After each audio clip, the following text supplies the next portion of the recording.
on, if you could let me know a bit Yeah. more. Okay. So I'm an online dietitian and behavior change coach.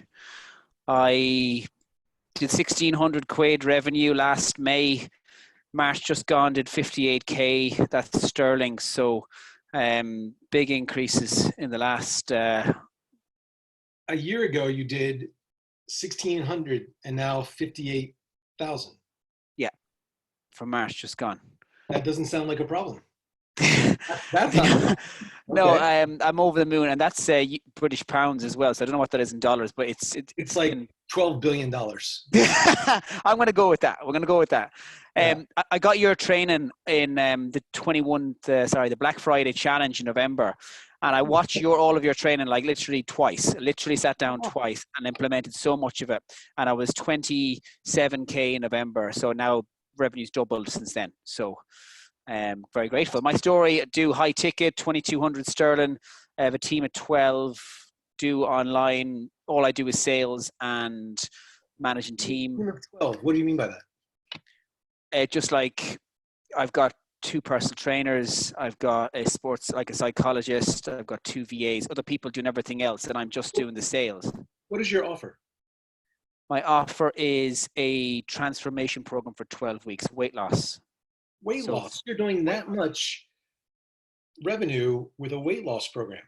Yeah, 2,200. So it's quite a low, like compared to some of the things you sell, it's quite a very low price point. But I've just closed 9 calls in a row, so I feel like I'm fucking buzzing right now. It's just I'm really getting into traction.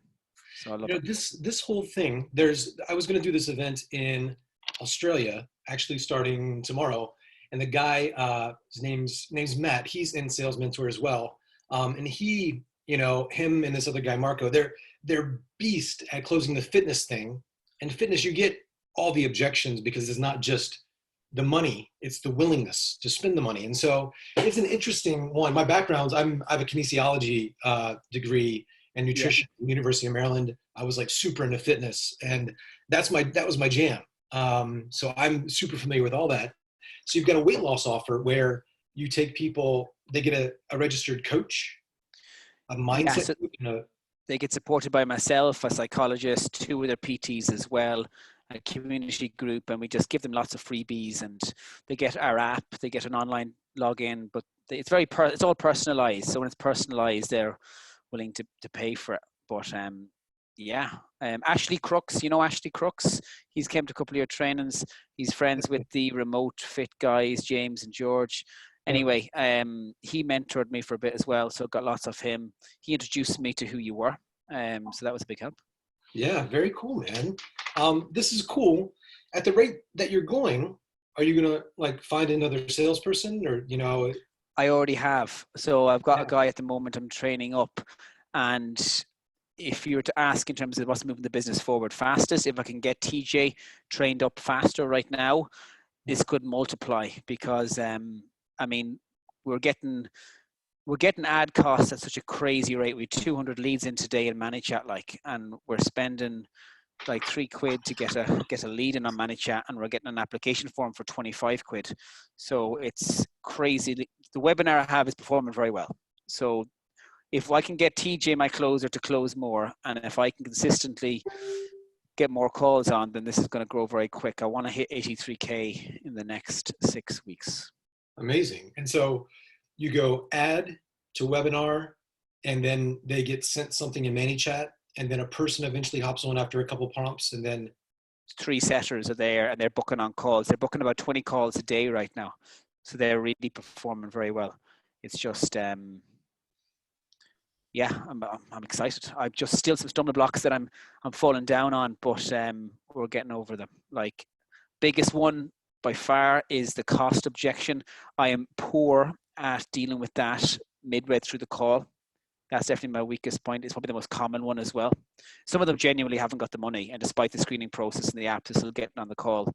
And the second one is a second client script. I'm poor at doing a sales call with someone who's bought 12 weeks to sell them again.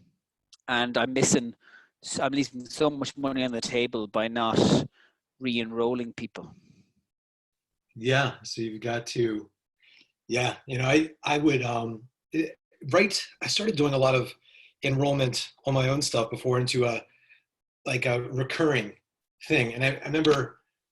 I guess I started doing this. I would tell this story, and I don't know if people would like the story now, but I, the interesting story was this, and this is kind of off subject, but it was about Donald Trump and Tony, who's obviously a mentor of mine. It would be coming to the end of our session. People had a breakthrough result, and I would bring up this story, and it was about Tony coaching Donald Trump. Because I remember asking Tony about it because I was like, "Did you ever work with this guy? Because love him or hate him, he's got some unique ways that he speaks that I don't think are the best way to communicate. He could use a little more tact in his communication. Sometimes he says stuff, tweets stuff. You're like, that's crazy. And so I said to Tony, "Did you ever coach him?" And he said, "Yeah." I was surprised, and I said, "What did you coach him on?" And it was right after Donald Trump had gone bankrupt for the second time. Reached out to Tony and wanted to know how he could kind of fix it. And we always want to know before somebody hits catastrophe, like bankrupt, gains a lot of weight, the actions that cause that didn't happen overnight. There was some thoughts and feelings that created that situation. So we always want to know, well, what was going on inside of that person's mind? And Tony asked Donald Trump where his mind was at, where he was thinking. And he thought for a moment and he goes, "I lost momentum. Never again in my effing life will I lose momentum." And love him or hate him, became president of the United States. Right now, John, you've got a lot of momentum going, but this has been your pattern. You go and then you lose some weight. What do you see? And so I dig them. So I have a story that I tell that is positioning it, because the best way people learn something is when they kind of learn it on their own. And that's why the Bible is filled with stories, Aesop's fables, stories. And it's these little stories. Taylor's got a bajillion of them. That's why he's so amazing at what he does. But, creating some of that, some stories, or you could even use that one really good. So you need a continuity program. Yeah. And to handle the objection of money a little better. Yeah. Yeah, 100%. And I think, I don't know whether I can't find as much pain on a second sale. If I've already lost 2 stone, I struggle to find a lot of pain. So I'm trying to work on bridging the gap of they can't do it without me rather than focus on the pain. But I'm 100% on board with the storytelling aspect. It's so much better than like a scripted rebuttal, Yeah, it's so maintaining is not exciting. It's not sexy. Hey, you're here. Let's keep you here. So it's like there's it's like let's keep at it. It's not very sexy. So there's got to be this next level, and you could even call it something like that, the next level of what it looks like. Now it's like this health thing. You've got this body where you can go out and do more stuff. So that's linking it to other areas of their life, but linking it to an identity, like an athlete or whatever. And so one of the things that I'm doing with a guy that I trained a long time ago, I've got so many. That's one of the things I'm working on right now. I've got my hands in so many things, but I love this concept about creating sales athletes. And I've got several mentors that I've worked with that have helped me with scripting, language, NLP frameworks, all these things. And some of them are really good at that.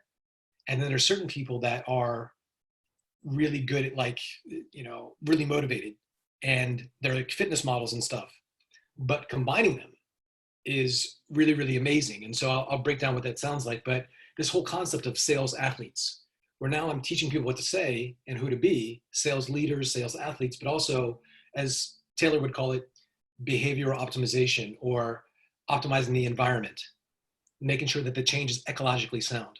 And so in Tony's 7 steps for creating lasting change, he says, well, there's these steps that you take people through to change their patterns and condition them.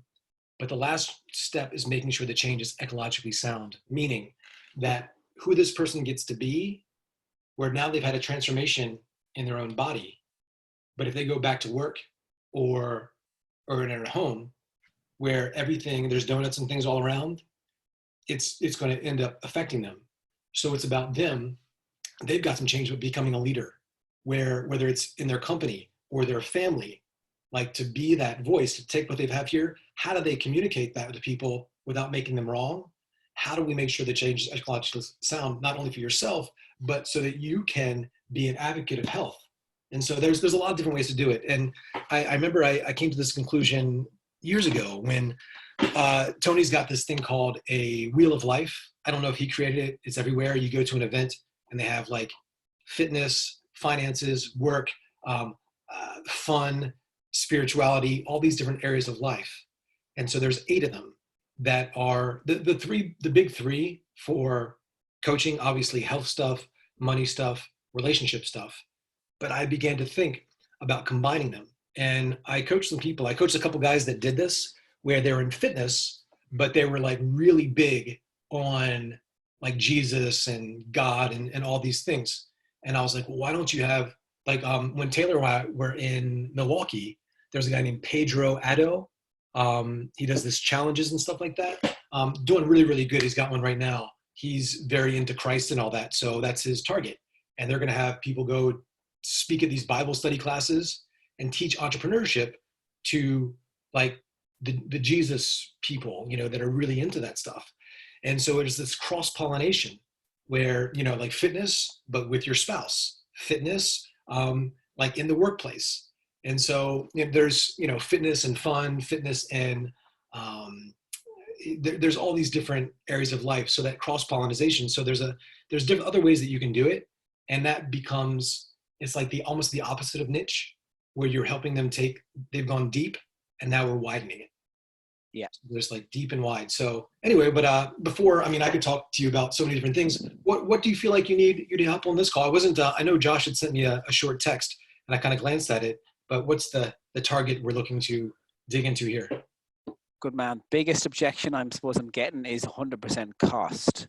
And I target people solely in the UK. And well, it's been bet into us over this side of the world that literally credit cards the devil. So I'm faced with that all the time. And I've tried using various rebuttals that I'm going to learn from yourself, from the people. But I find that there's a very short attention span.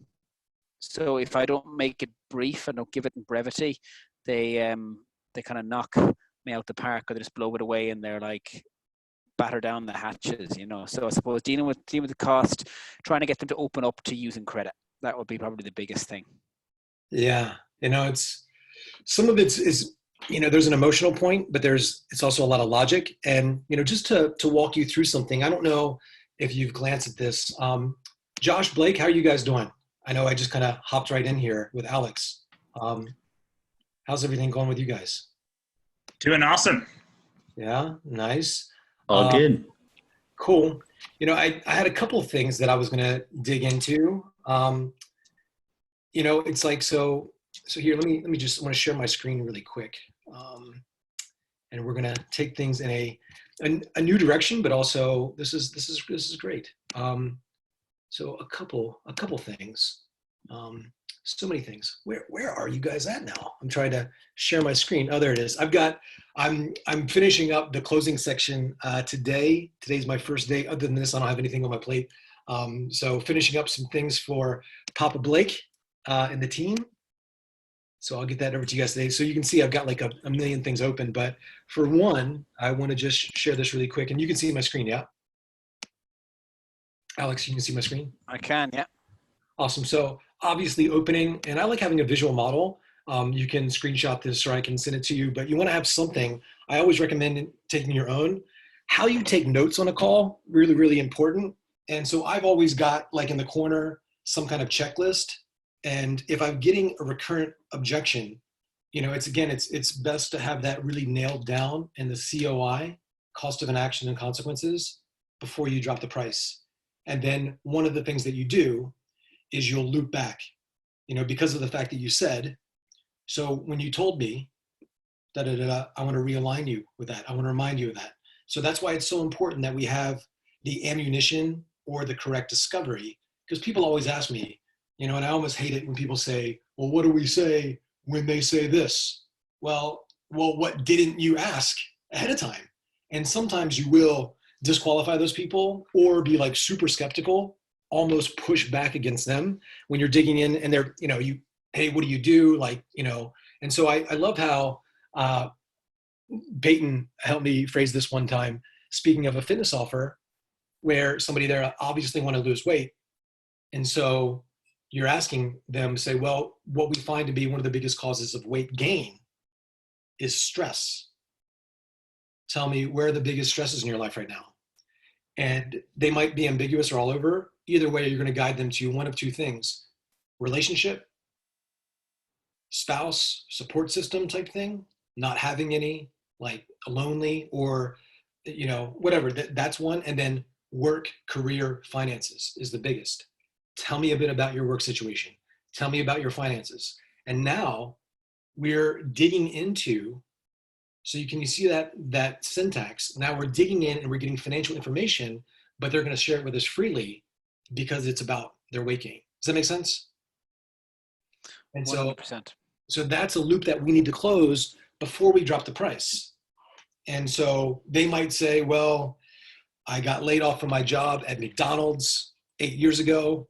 And so I've just been praying to Jesus and hoping that I'm playing the lottery a lot. You might just not want to talk to these people. So you might want to remind them right there, say, well, here's what we do.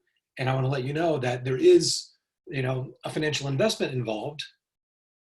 Do you have access to some form of credit and or capital to make sure that this doesn't cost you a lot more in the future? So one of the ways I also ask questions that are financial, even if they say they can't afford it, I don't know if you saw the one where I'm talking about frames and kind of reshifting the beliefs and all that, but I'll paste the objection. So what you're saying is it's a lot of money.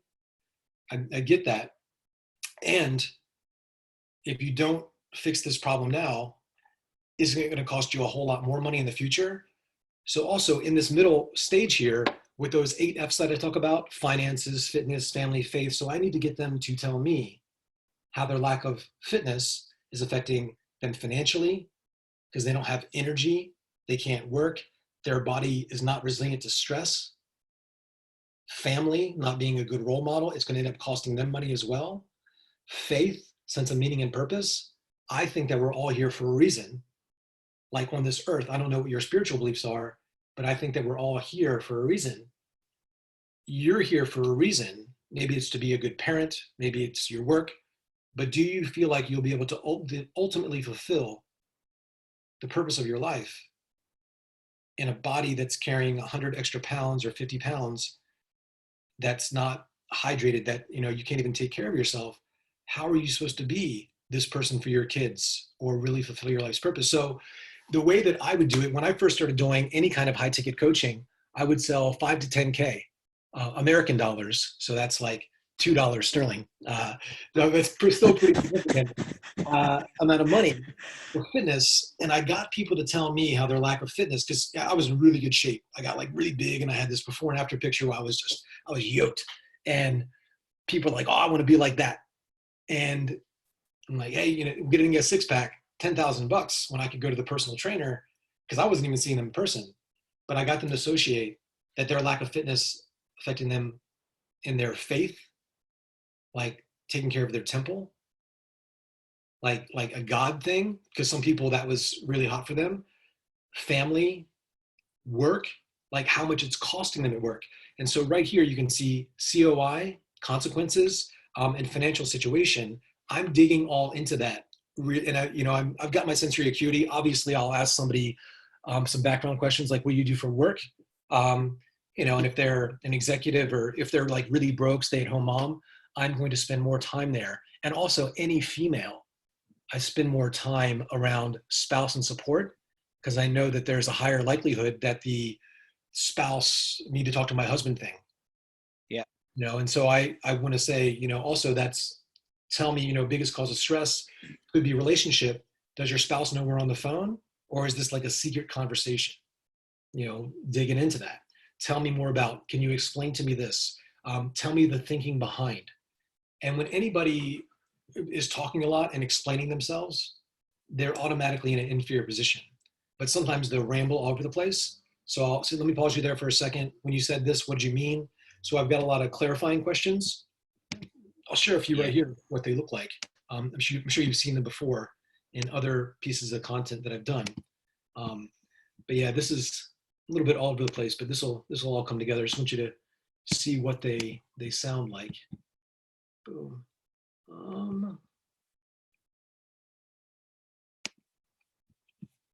How do you mean exactly what's causing this issue? Key. What's causing this to happen?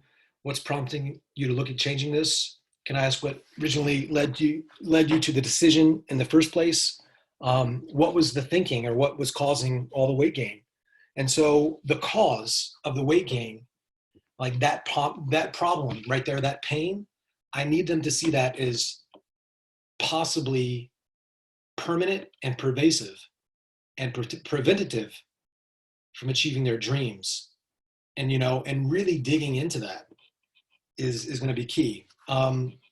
This is something, hopefully some people will see this. There's a guy that I coach one-on-one. I always take on a handful of clients, people that I just think, like this one guy, I think he's 21 years old, but he's really young, very, very, very talented. I'd love for him to work at Traffic and Funnels. And we've been going really deep. Here's just, so I'm breaking this down for you right now with like this, and I'm gonna show you like exactly what it looks like. And you want to have something like this, like a checklist of things that you need to check off that are basically these 10 clarities, or just having some kind of visual framework. So this is like the first 70% of the call. And I'm going to go through this here today in a little bit. Transition stage, presentation, offer, objections. And so here, logistics. So there's different types of objections, and that's what I'm about to go into.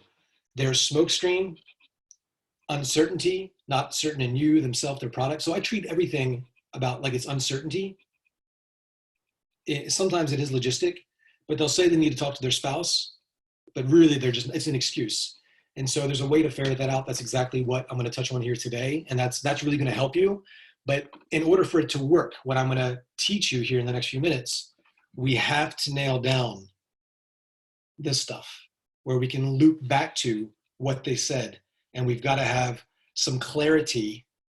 And it's not just clarity for you, it's clarity for them, because they're not aware of what it's costing them in all these other areas of life. Does that make sense? Yeah. Yeah. So this is a lot I'm throwing at you here, but here's I just want to share this one example with you. And this is something that this guy that I coach put on his Facebook wall last night. And it was just so beautifully said. This is what he wrote. I'm just going to read it to you word for word. I just had a call about an hour ago. I'm about 20 minutes into the call, and I hear him say, yeah, I feel all I need to do is install this organic strategy I already have, and I'll be able to fix my appointment setting issue. Red flag. Most people brush over that. So I'm going to make that red just because I love playing with colors. So bear with me one second. And so then he goes on to talking about something else and asking about the program. This is key. This is huge. An average salesperson would brush over this and continue trying to sell, moving them through the process. But we didn't join this game to be average, did we, Alex? So I brought up what he just said as a concern to me. Not with excited agreement or certainty or making them wrong. Well, what you're saying here really concerns me. This finances, you're making that most important. Yes, you need to be making money. But so I'm listening really deep in the middle of the call. And I'm saying that, so I've got these C's of influence: certainty, conviction, clarity, curiosity. I'm curious. What makes you say that? The fact that you've been doing this for so long, you've got some patterns, and what you're doing, you realize you should change, but it's not just their patterns of how you eat. It's patterns on how you think. It's your standards, and it's your habit of always giving yourself an out, always saying someday, always making work, family, business, you're making everything else more important than your health. That's why you've got this weight. And until you make this more important, until you make this top priority, nothing's going to change. So there's something called hierarchy of values, hierarchy of criteria. And so the language pattern there, isn't it more important? So they see their health as important, but they're seeing other things as more important. Does that make sense? That expression, isn't it more important, is gold. I love that. Yeah. And And it so concerned me as well. yeah, it concerns me because you have a habit of making everything else more important than your health. That's why we're on this call. And it's not until you decide, make a real decision, and yes, it's going to be uncomfortable, just like going to the gym. And if we do decide to take you on, I'm not sure if you'd be the right fit yet because you're looking for an instant solution. So I've got some more questions for you to see if this is really something you're committed to. Because my concern here is you're making everything else more important. And until you make that change, doesn't matter how good my coaching is, the program, you could have 1,000 personal trainers work with you every single day. But until you make this more important, and so I'm digging in there now, and then I've got to get that piece. And so let me just finish this. Then he goes on talking about something else and asking about the program. An average salesperson would brush over this and continue trying to sell, but we didn't join this game to be average. So I brought up what he just said as a concern to me, instilled doubt in his process. We'll talk about that. Organic is great. How long can you hold off revenue-wise until it kicks off? I played with identities. You're about to hear me do that. And asking him which identity he wants to be. And lastly, told stories that he could relate to. So this is ambiguous. He did this on purpose because people are now you're wondering what this is. I'm going to tell you what I had him do here. But this is, so just the way that he did this. So this is very meta. He did this so people would ask him, how do you do that? And I would say it like if I was about to sell you something, I would leave it at this and you'd be wondering what I did, but I'm going to tell you. So about 15, 20 minutes later, the end result, the prospect told me word for word, dude, I felt like I knew exactly what I was doing. But after you made me look at the numbers and my situation, I realized I just got confronted with the cold, hard truth that I need help. And so the response that we want, again, is not excited agreement. You want them thinking, wow, I never thought of it that way. And so while yes, I can give you, and we're going to go over some things that you can handle as far as the objection, and you'll be like, yeah, that's good. But none of it works unless this is the gold right here, because I guarantee you a lot of them are saying things that are the equivalent of this. This is about, this guy's obviously interested in investing in paid ads. This is for a social media marketing campaign, but he's wanting to build out things organically, all that. But if you just brush over that, so imagine this guy is trying to talk about the organic thing and then you try to sell them the thing. They brought up, this is what 95% of people miss. And that's why the objection handlers don't work. So that's why we need to have this clarity. And so that's in the middle of this call. Does that make sense? What I am genuinely missing is that when someone says to me they're concerned about the finances or whether or not they can afford it, I'm trying to find a way of addressing it without being dismissive. And again, coming up, it concerns me, but I was wondered, how would you frame that in the terms of, well, isn't it more important that you're there for your kids? Because I feel if it happens early in the call, I haven't built up enough of a rapport to be that upfront with them. How would you address that? Because it's very much depending on where I am in the call as opposed to what I can get away with saying. It's some people a bit resistant. It's like, it's interesting. Some of that's your mindset though. The last, and I just tell as an example, the last cycle I was with Tony just 1 year ago, we finished just 1 year ago last week. They obviously have like a 2-minute, 3-minute introduction. Eli does this, top trainer, da da da da da da. But I had so little time with these people, and they didn't know me from Adam, just a stranger. And I didn't give out my introduction once to be introduced. I just boom right into it, right in office, and people knew. By the fact, my certainty overcame their doubt, and I was really there to help them, and I had very little time. I didn't want to sacrifice those 2 minutes edifying myself. I wouldn't recommend that for most people, but I just dug in. And immediately, you want some of your marketing to edify you or your process. I'm sure that there's some of that. Digging into having a really strong frame. And I talked about this a bit on the last call, and obviously a lot of people are reaching out to me now with everything happening with the coronavirus. And so you want to have a really strong agenda. What's going to change in your call because the coronavirus is this opening where you establish a really good frame where you talk about the coronavirus first.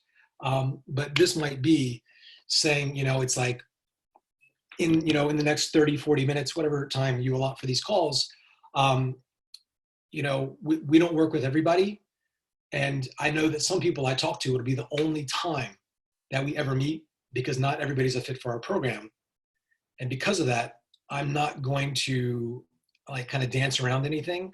I'm going to treat this like a real coaching session. And what we think, what we find stops people is not just what they're doing with their body. It's a lot of their mindset, their psychology. And because a lot of people never follow through. So I'm going to speak to you straight and I'm just going to get right to it. And, I would set up some kind of frame. And so I'm going to be honest with you. And my only, request here is that you be 100% honest with me so we can get to the truth and really talk about something that's going to fit your situation. Sound fair? And so I've set up a really good frame. What do you say when you set this agenda? That'll help.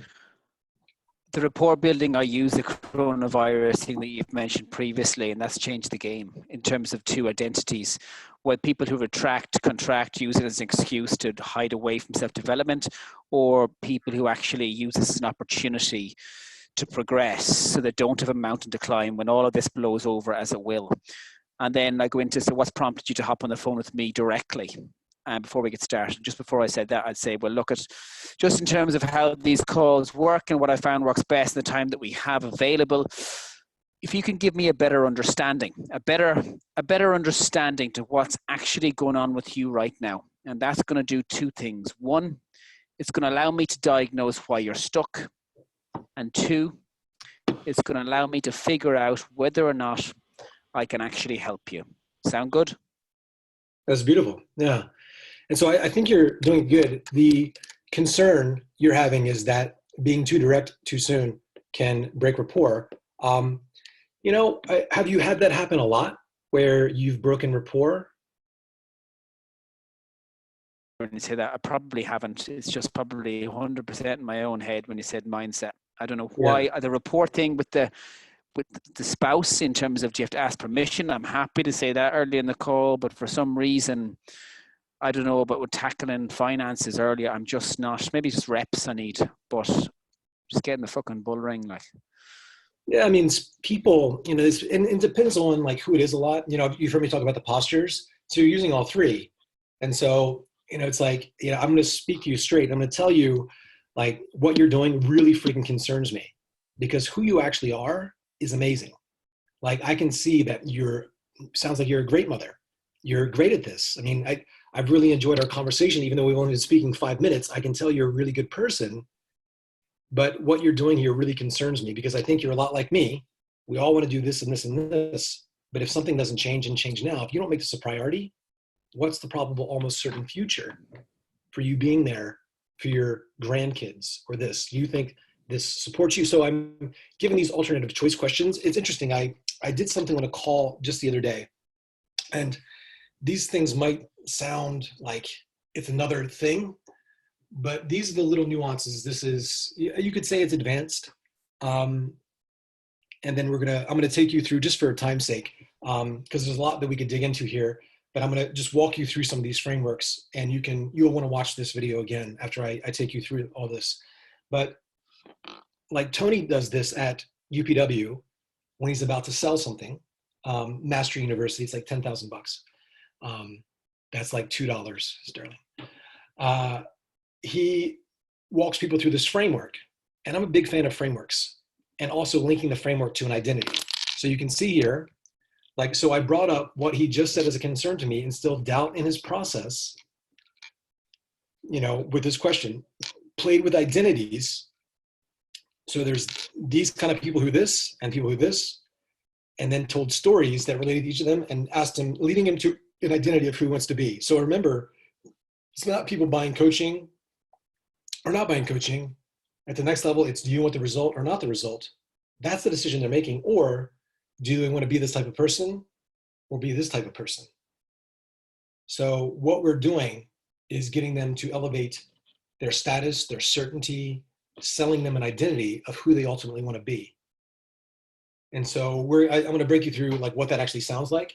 But I love how Tony sets it up. And I've done this before on calls where I lead people through this process. And I'll say, it's like there's three basic types of personalities or people I talk to on these calls.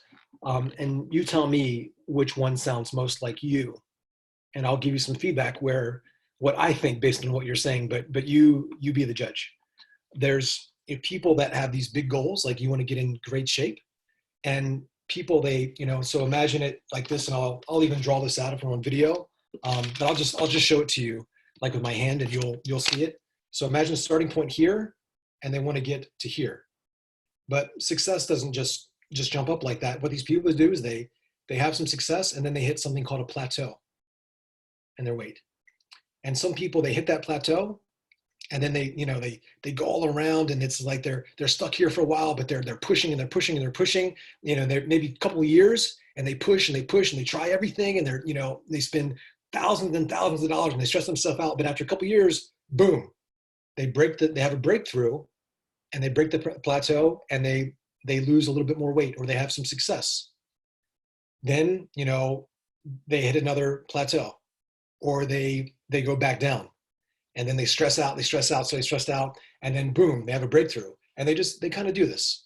And this person, sometimes they actually get to their goal, but a lot of times by they do, they're so exhausted, they've tried so much things, they've spent tens of thousands of dollars, it's a mess. But we call these people stressors. And so that's the first personality type.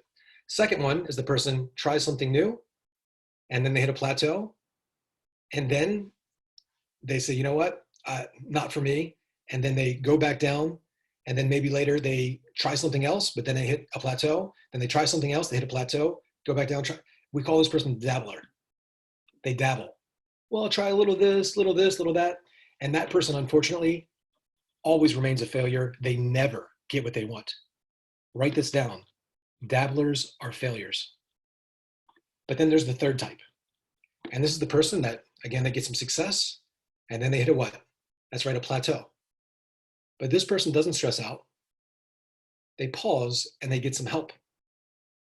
They talk to somebody who's been through that same process and taken other people through it a bunch of times, and then not spending years and not spending thousands and thousands and thousands of dollars, not being able to spend time with their kids, not being a bad influence on their kids, not missing out on so much of life. Instead, they hit that plateau, and they get the right advice at the right time, and they get to the next level.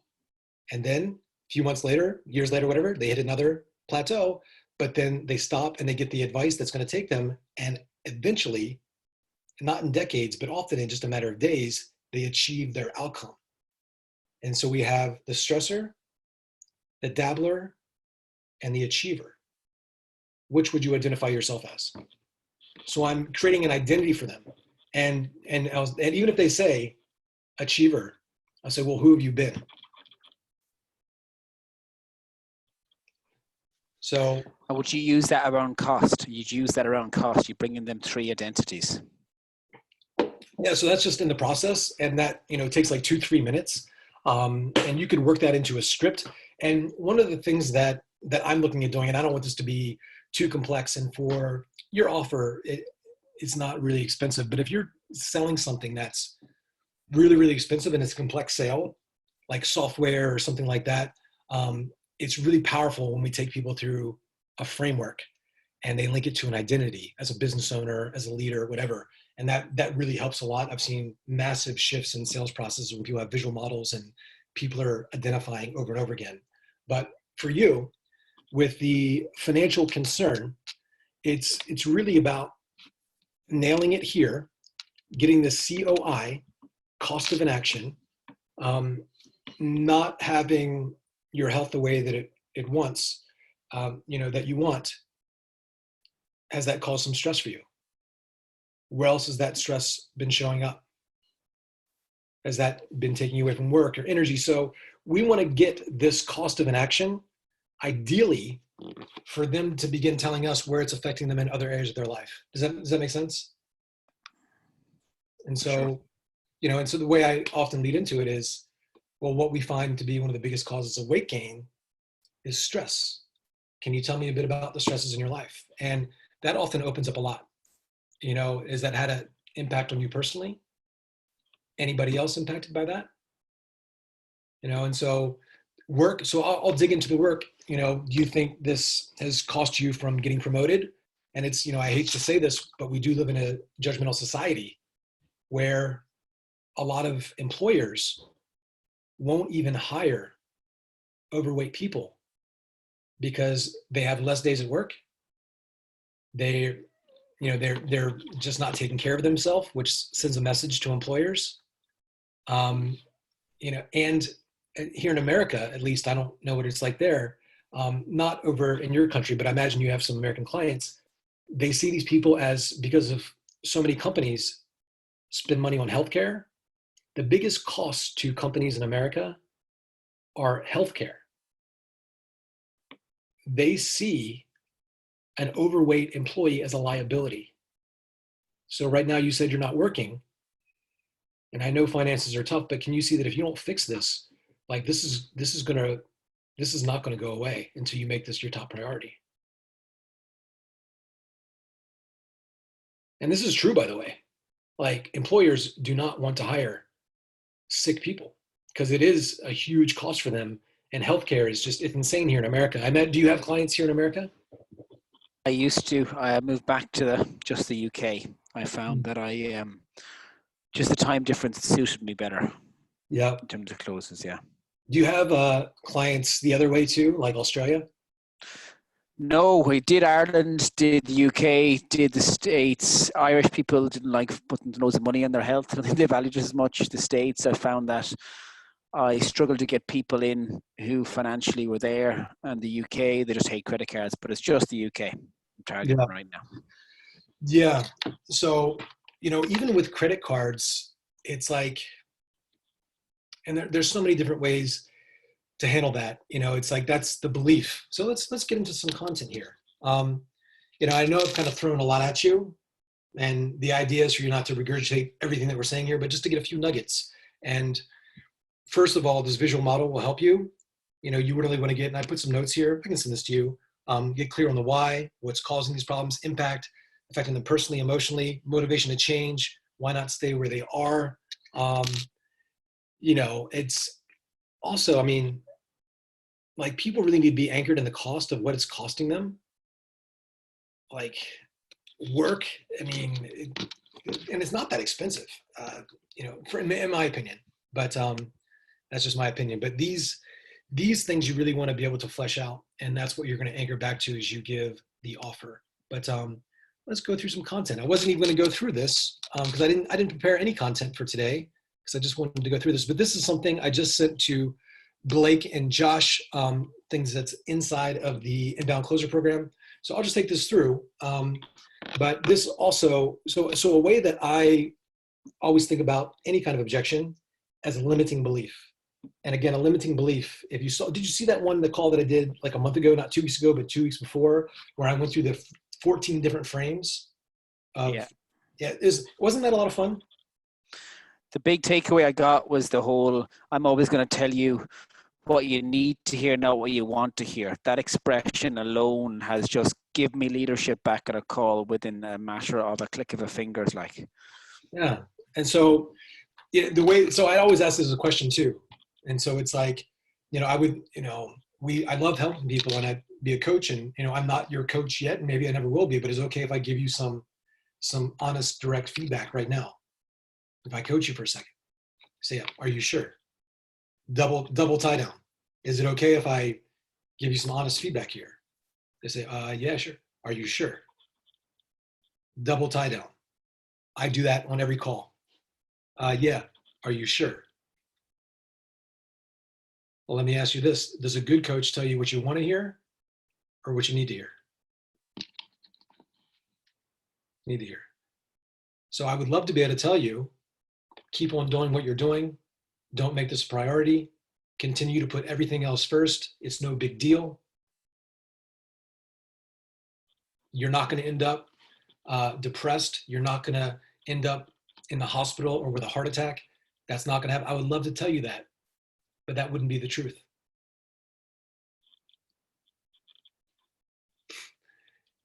It's like right into it, you know? And so it's actually interesting. I did a training inside of Black Belt the other day. It's Taki Moore's program. It's 24,000 a year. I'm in it. And it's all high 6, 7-figure coaches. And I did a sales training for, there's like 400 of them in there the other day. And just, I destroyed it. We did role played. I destroyed everybody's psychology in the best way. And they got a lot of nuggets. But, one of the things Taki even says, you want to go deep, even if you're doing triage calls, the 15-minute call or whatever, you want to go deep and deep fast. And so Taki, I don't say it like this, but Taki, one of the first things he says, why now, why me? Like within the first 5 minutes. It's like right to it. Go deep, fast. Because that sets up the whole, context for what this is.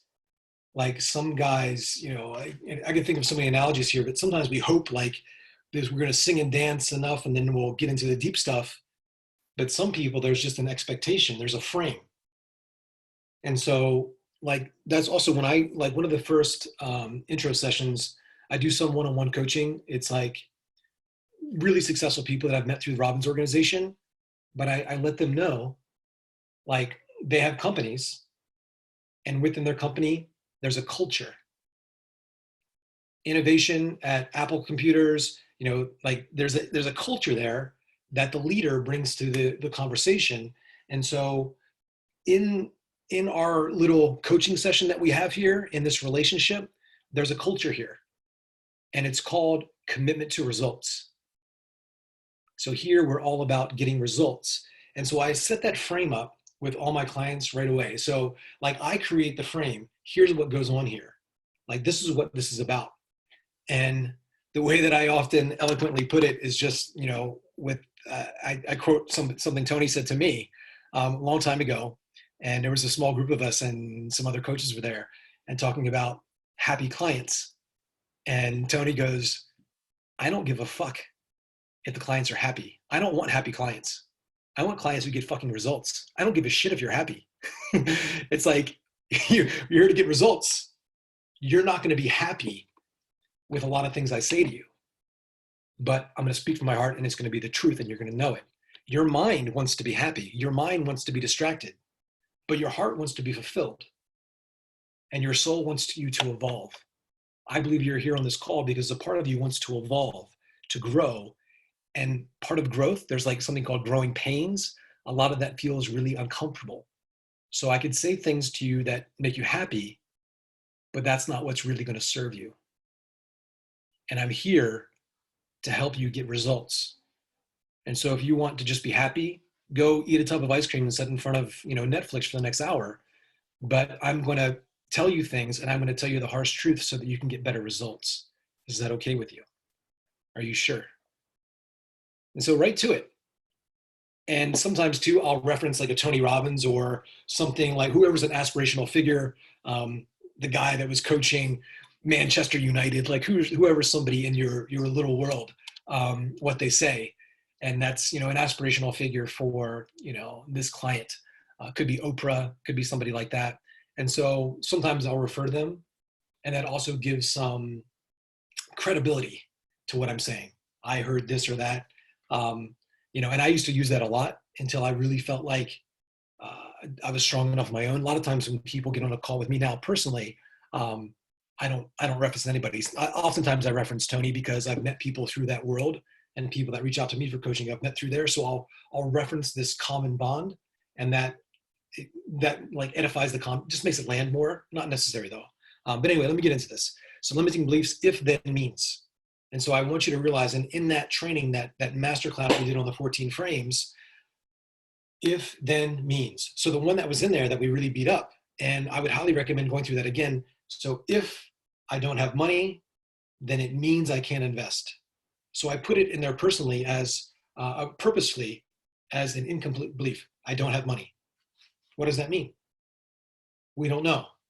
And so there was 14 different examples of me shifting the meaning or shifting the cause, if then means. And so that would be a good one for you to just get some nuggets out of. It was awesome, but we're going to break it down a little bit here today and just apply it right to your thing. So 14 frames, I put that in there, and I referenced this vocally. I didn't write it in there, but Blake entered this to part of like a bonus content. So anyway, so a belief again is a feeling of certainty. You know that that they are saying.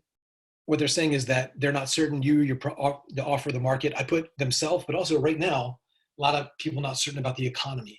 So there's a lot of uncertainty out there.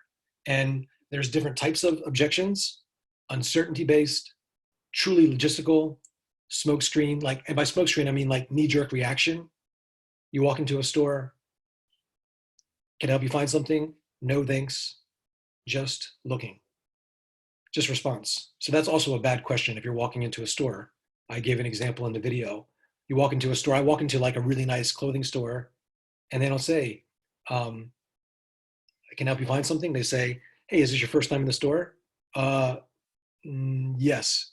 Well, you probably haven't seen this. I'd just like to know, we have this on special. We just got these in. Do you have a special event that you're planning for? Or are you just looking at casual things? So it's an alternative choice. Either way, either thing they ask is like, is it this or that? There's also something called a double bind.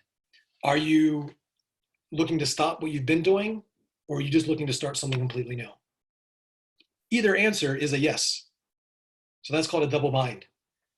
And so these are like the little teeny ninja stuff that will be, they're just fun to talk about. They're not like the biggest, earth shakers, but they're things that I do to people constantly and nobody ever knows. And it's fun. I put everybody in double binds when I'm clear about what I want. So it's just little things to do where either way, they're buying into my frame. So it's one of those little insights. And you'll pick up on that if you watch a lot of politicians. Trump is he's brilliant. Love him or hate him. You don't get to be president by being an idiot, no matter what people say. So I just put here, they have concerns. You don't want to vilify them or make them wrong. Don't use rebuttals. You don't make them feel overcome. You want to diffuse the objection. And so what that sounds like, maybe you pace it. So what you're saying is that right? But also I want to bring up here, let me share the screen with you again. Right here, with the offer, do you do some kind of temp check? So like you've got kind of your promise, here's the pillars of your program, here's how it's delivered. Is that making sense? And they're into it. And so before we talk about what it looks like working together, let me ask you, how do you feel about the process? Like, money aside, do you see this process as something that would actually work for you? So what I'm doing here is I'm removing uncertainty-based objections. So what I want to lock down before I give the price is that this is the right thing and this is the right time. So I've got to close those loops. You saw in those, so it's so great when you have a visual model like this. This is something I adapted from Jeremy Miner. He put his into 5 phases. I have 6. And so one of the things that I'm doing here is timing. So if I show you a plan, or if you were to even find a plan that you believe could work for you, could get this weight off of you, is this something you have the time to implement now? Like, do you have the bandwidth? Or are you about to take a trip to, India and meditate for 3 months? Or, are you really busy? Like, do you actually have the bandwidth to implement this right now? Oh no, now I can do it right now. So I've got to close that loop in the middle of the call before I even get into the offer. Does that make sense? Yes, I do. I tie down by saying, just so we're on the same page, can you see how each of these pillars are so important if you really want these results to last? And I get them to tell me how great they are before I go any further and ask them to grade it on a scale of 1 to 10. So I'll do 2 temp checks, that one and the one when I double down on they can't do it on their own. This might seem like a stupid question, but I just want to know what you're thinking. I mean, why not stay where you are? Why not keep going down the path that you're on right now? Yeah. So isn't that a great question? Which one? Why not stay where you are? Yeah. Well, it's Yeah. yours, so 100%. Yeah, I don't know where I got it. I've absorbed this from so many different people, but that's the pushback. So remember, so yeah, it's all about getting them to do what's best for them. So why you get objections. So I'm just going to go over this really quick, and we're going to crank through this, and then this will help you with more to think about this, why you're getting this conception a little bit more. So navigating the different types of objections, how to handle them. Objections are limiting belief. If then means we need to shift the meaning or get them to be more anchored into the cause and change the hierarchy. So you're going to hear what that sounds like, and shift their identity and anchor it to who they want to be. So what would your prospects have to believe about you, your offer, themselves, etc., to get them to move forward in spite of their concerns? Pain versus pleasure. So so right now, we're always conditioned to go towards pleasure and away from pain. And so that's why we need to intensify and shift a few things, link it to their identity, lift things, because if somebody says they can't afford it or whatever, again, just seeing it as a limiting belief, what they believe is that it's more painful to invest than to stay where they are. Sounds so basic. But if they associated more pain, like if you don't lose this weight, I am going to, shoot all your kids in the head. If you don't come up with this money, people will find the money. Obviously, you're not going to threaten to shoot kids in the head or anything like that, but but it's like, but that's the truth. And you could even use that and say something like, well, if you really believed, it's like we often think, and also people time jump. They say, oh, well, I'll do it someday. And that someday, that's the pattern of always putting this off. That's the habit. And you probably heard me say this before. As I'm digging into this too, one of the ways I always handle objections is I say, well, you're always talking about this, or you're making this more important than money, more important, or you're making money more important, or this more important, having a little debt, you're making all of that more important than you. You see, Susie, what I recognize in you is a pattern. That's what we do here. There's patterns in your health, there's patterns in your thinking, there's patterns in your standards, there's certain stories you say to yourself over and over again. And there are patterns in health, there's patterns in life that make people succeed, healthy, wealthy, self-respecting, where they honor themselves, love themselves, take care of their body. There's patterns in people that make people succeed, and there's also patterns that make people fail, that make them stuck, where they live in excuses. And they reinforce those patterns year after year after year. There's patterns in people that cause them to fail. And I see some of these patterns in you. And I'd like to help you break these patterns right now, if you'll let me.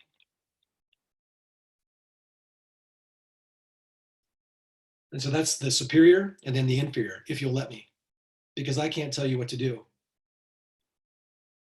But I knew this, and most people don't have a support system. And that's what I think you really need, but I can't tell you. I think this is the one thing that can change your life. People always go to coaching programs and they want their whole life to change, but it doesn't work that way. You don't change your spirituality and your health and your finances all at once. But there's one thing where people say, hey, if there's one thing, like if I fix this one thing, everything else would change. Well, if I had more money, I'd get in a better relationship. If I had a better relationship, I'd feel more supported in work. But for most people, when I ask them what's the one thing that's costing you in every other area of your life, it's their health. If you can't take care of yourself, employed people don't want to work with you. People judge you. Your kids, they're going to end up picking up on the same patterns. And so I'm anchoring them back into that all the time throughout the conversation, but really getting to have this moment where they realize they've got to make this shift. So anyway, I'm getting off track here. But so how do we uncover the limiting beliefs and we need to install the correct beliefs before we drop the price. So examples, I don't have the money, then I can't afford it. If I ask others for money, they will think bad of me. If I move forward without my wife's permission, she will divorce me. Using credit to fund my business is bad. We need to get them to realize not using every resource possible to take care of your health is the most irresponsible thing you could do. You can always make more money. You can always get more business. You've only got one body. You only get to go through this journey but once. And if you want to go through this journey with an extra 50 pounds on you, less energy, low sex drive, I mean, is that how you really want to go through this life? What have you been making more important than your own health? Can you see how not honoring yourself and taking care of your health, making that a priority, is costing you money and work, your ability to be clear in your thinking, your self-respect? How much money do you think it's cost you in the past 5 years? Would you say a little bit or a lot? Well, a whole lot. What's a lot? $100? $200? I say $100 or 100 pounds. Like, no, more than that. So think about not having the energy to get up in the morning, not feeling excited at work, having people judge you, maybe judging yourself, even more important, not having the confidence because you know you've gained that weight. How much do you think it's realistically cost you over the last 5 years? Say thousands. How many thousands? And so I make sure I would get that. And so when they tell me that number, and so typically people would say to me something like 100,000. And so what you're saying to me, so $100,000, do you believe that? You really believe it's cost you 100,000? I get them to say yes, like 2 or 3 times. So what you're saying is if you don't fix this problem now, it's going to cost you an extra $100,000, $200,000 in the next couple of years. Is that what you're saying? See what I did there? I love that. Like, one question I ask is, where are you going to be in 5 years' time? After that question, would you go back and say, and if we go back the way, I mean, how much has this weight cost you over the last 5 years? And that way, before the price comes up, you've addressed it. Would that be useful, or is that not relevant at that point? Or what do you think? First of all, it's a little bit contextual. Some people they just had a baby. So you might say a year, 2 years, sometimes 5 years, sometimes it's been their whole life. So really like taking their time frame, because that's what's in their mind. That's what's going to influence them. And I always go for, I used to say like 5, 10 years. But now I say like just a couple years, because our attention spans are so short anyway. And people want, so I say 2, 3 years, typically what I say. But I have them anchored in that, and they tell me what it's been costing them. And so I usually ask it ambiguously, what do you think it's cost you? Well, and then they might say something else. And I say it ambiguously on purpose. And then I say, what would you say it's cost you financially? And then lead them with examples, not having the energy to, not doing this, not feeling confident, being judged at work, or maybe even judging yourself, not approaching that sales conversation with confidence. Where do you think it's really cost you? Cost your own self-respect when you look in the mirror. I love that. So digging in a little bit. And that's the fun part. And so I often, like when I have conversations, like I just had a powerful conversation this morning, and letting them know everything that we talk about, by the way, is only going to be here on this call. And I don't know if I'll ever talk to you again. So I want to make sure that I'm really honest and direct with you, not to offend you, but I really want to get to the truth in order to serve you. Is that okay? And again, everything that we talk about here will only be shared here. So that's often what I'm doing there, as I'm providing safety and comfort, and that's providing trust. Make sense? Yep, for sure. Like, I've not sold anything for a while, and I've been digging into some calls like this, going a little bit deeper, and I've been role playing a lot. I got this one course that I coach in, and we're at the point now where it's just role play for like hours. I'm missing selling. Like, I want to sell some shit whenever I do this. I want to dig in, and I share that with you, not out of like just to tell you about what I'm doing, but at the same time too. I remember like when I first started selling, I was really scared for objections. And I was like, man, I hope I don't get that. And then after I got really good at it, and I was almost overconfident at him, where I had almost this arrogance, like I wanted them. Like I hope they fucking say this. I hope they say that. Like a pit bull ready to attack. And it's interesting. People smell fear. And like certain people, we would sell the tickets for Tony Robbins, and certain new sales reps would go in and they'd get eaten alive in these terrible environments. I would love going in there. And I'd be like, I hope they fucking say this. And it's like they could smell the non-fear on me and I wouldn't get any objections. It's like there's an energy in me where I'm going to fucking handle this. And like I wouldn't get the objections. It's like people can smell it. And so I share that with you because it's like I don't want people to just have one way of handling something, like verbatim, like they say this, I say that, but you to really feel with all the different frames of influence, like it's wherever I want to take them. Because where I'm taking them through, up, around, over, inside, out, under, we're going right around this object, this objection. We're going around this thing, through it, whatever, to get them to the place that is going to serve them. It's all about helping them. And I know their ego is going to show up. And so what we do there sometimes too is I talk about these parts. It's an NLP. It's called part separation or integration. And I'll say, well, there's a part of you that this, but there's a part of you that's that. So there's a part of you that I'm sure wants to say the same, and that's your ego. It's scary to change. And whether you blame time or people or money, that makes your ego feel great because then you can say it's not your fault. And you get an excuse to stay the same. And if you really want to stay the same, well, there's nothing I can do or anybody else can do to help you until you're willing to do whatever it takes to change. And that means something different to all of us. Of course, I'm going to ask you to exercise, and we've got a whole program for that. And we're going to hold your hand and make sure that you get the result if you're really committed to it. But I tell you this, there are people that run races without legs. You see the Special Olympics, people run races every single day without legs. Some people can't get themselves to walk a mile to save themselves from having a heart attack, knowing they're not going to be there for their family or their kids. Just because their ego wants them to stay the same. I believe if a person can run a marathon without legs, there's nothing you can't do. But what we're talking about is what will you do? Can you? Yes. Will you? What do you really want? And if you want to stay the same, again, that's totally fine.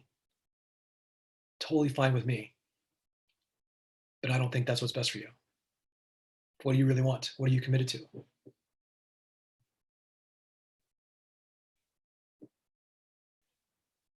And so it's like these moments of truth for some of these people. And so some of that's logistical too. And so also what you're going to say, one of the things I'm pausing here, and again, you're going to want to watch this part probably a couple times. You're getting people to this point where they have the objection and you're pacing it, all that stuff, we're going into that. But when they say they've got some skepticism with credit cards and all that, say it's completely normal. Is it just nerves? Are you just kind of scared to go in a little bit of debt over this? You're like, yeah, completely normal.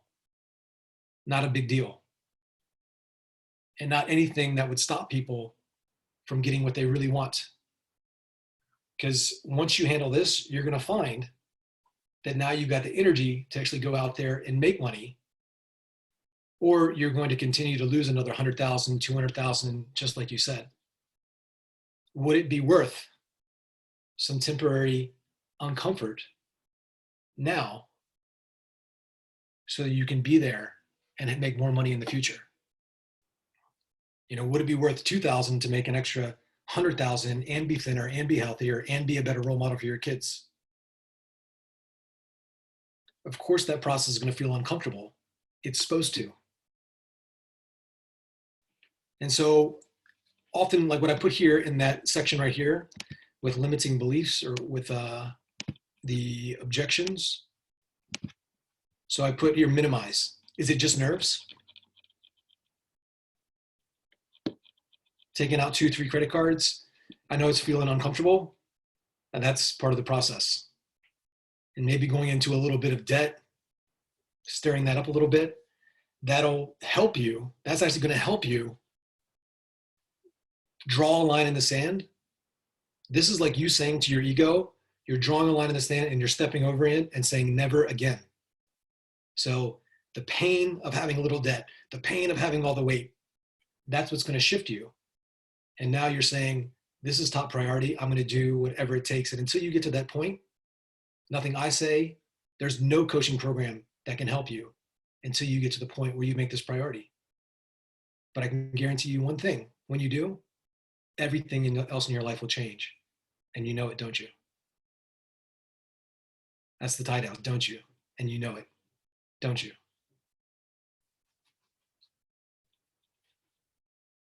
Oh, I can't hear you. No worries. Would you come in then and say, and where do you want to go from here? Or would you say something like, do you want to do this? Because I haven't really used a powerful, let's do it before. So after you say that, but you know it, don't you? How would you follow that into give me your credit card, basically? So do you want to be the type of person who blank or the person who this? Yeah, I get it. Yeah, so leading them. And so do you want to be the type of person who just kind of settles in life and just stays where they're at? You said you wanted to change, but you might not really, and that's okay. Or do you want to be the type of person who overcomes this challenge, honors themselves, and becomes this role model for their kids and makes a heck of a lot more money because they now have the confidence? Who do you really want to be? So something like that. So I would take their language, though, of what they said. They want what their goal is. Be the type of person who, be the type of girl who fits into her skinny jeans and goes to the gym and feels confident. It's about getting you back to who you really are. Well, there's only one thing that can stop you from getting what you want. You know what it is? Lie to yourself. Lie to yourself and say that it's okay. Lie to yourself and say you'll do it later. Lie to yourself and put it off. And I hate to say it that way. I mean, I really enjoyed our conversation, but it's not the fact that you have this weight. You've got some bad habits in how you eat, but you know what's caused those bad habits? Bad habits in how you think, bad habits in your standards, bad habits in putting everything off first. What comes before every action that you take or don't take? Today, last week, last year, year before, is your thinking, your beliefs about who you think you are and what you think you deserve.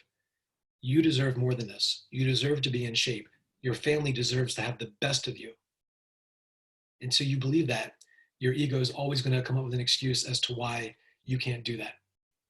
And it's never going to be the right time. There's always going to be something. That's your habit.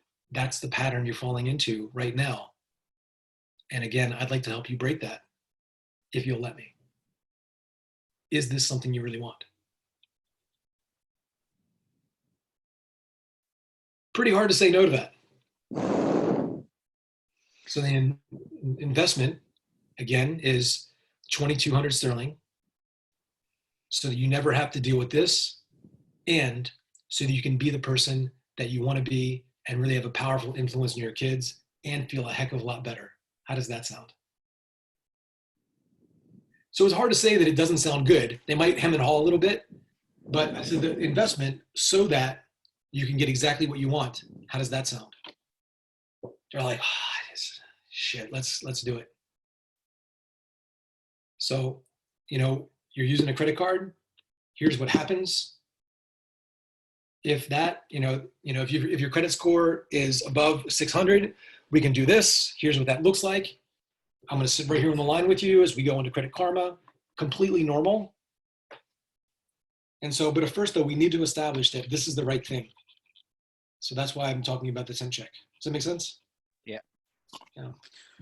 So they need to be sold in the process. So another way I temp check too is say, before I go into like the investment and all of that, how do you feel about the process? Do you feel good about the process? So you already did it. So I have to have that piece locked in. Does that make sense? Yep. Yeah. Sure. Awesome. Cool. So I'm gonna just crank through this really quick. Otherwise it'll be here like 100 years. So using credit to fund is bad. What's the opposite of that? It's the most irresponsible thing you could do is put everything else before your health. That's what got you into this situation in the first place. So reminder, always know your outcome over just focusing on what to say. If you have a bunch of canned rebuttals, that won't work. So why we get objections: 1, logistics; 2, you missed something.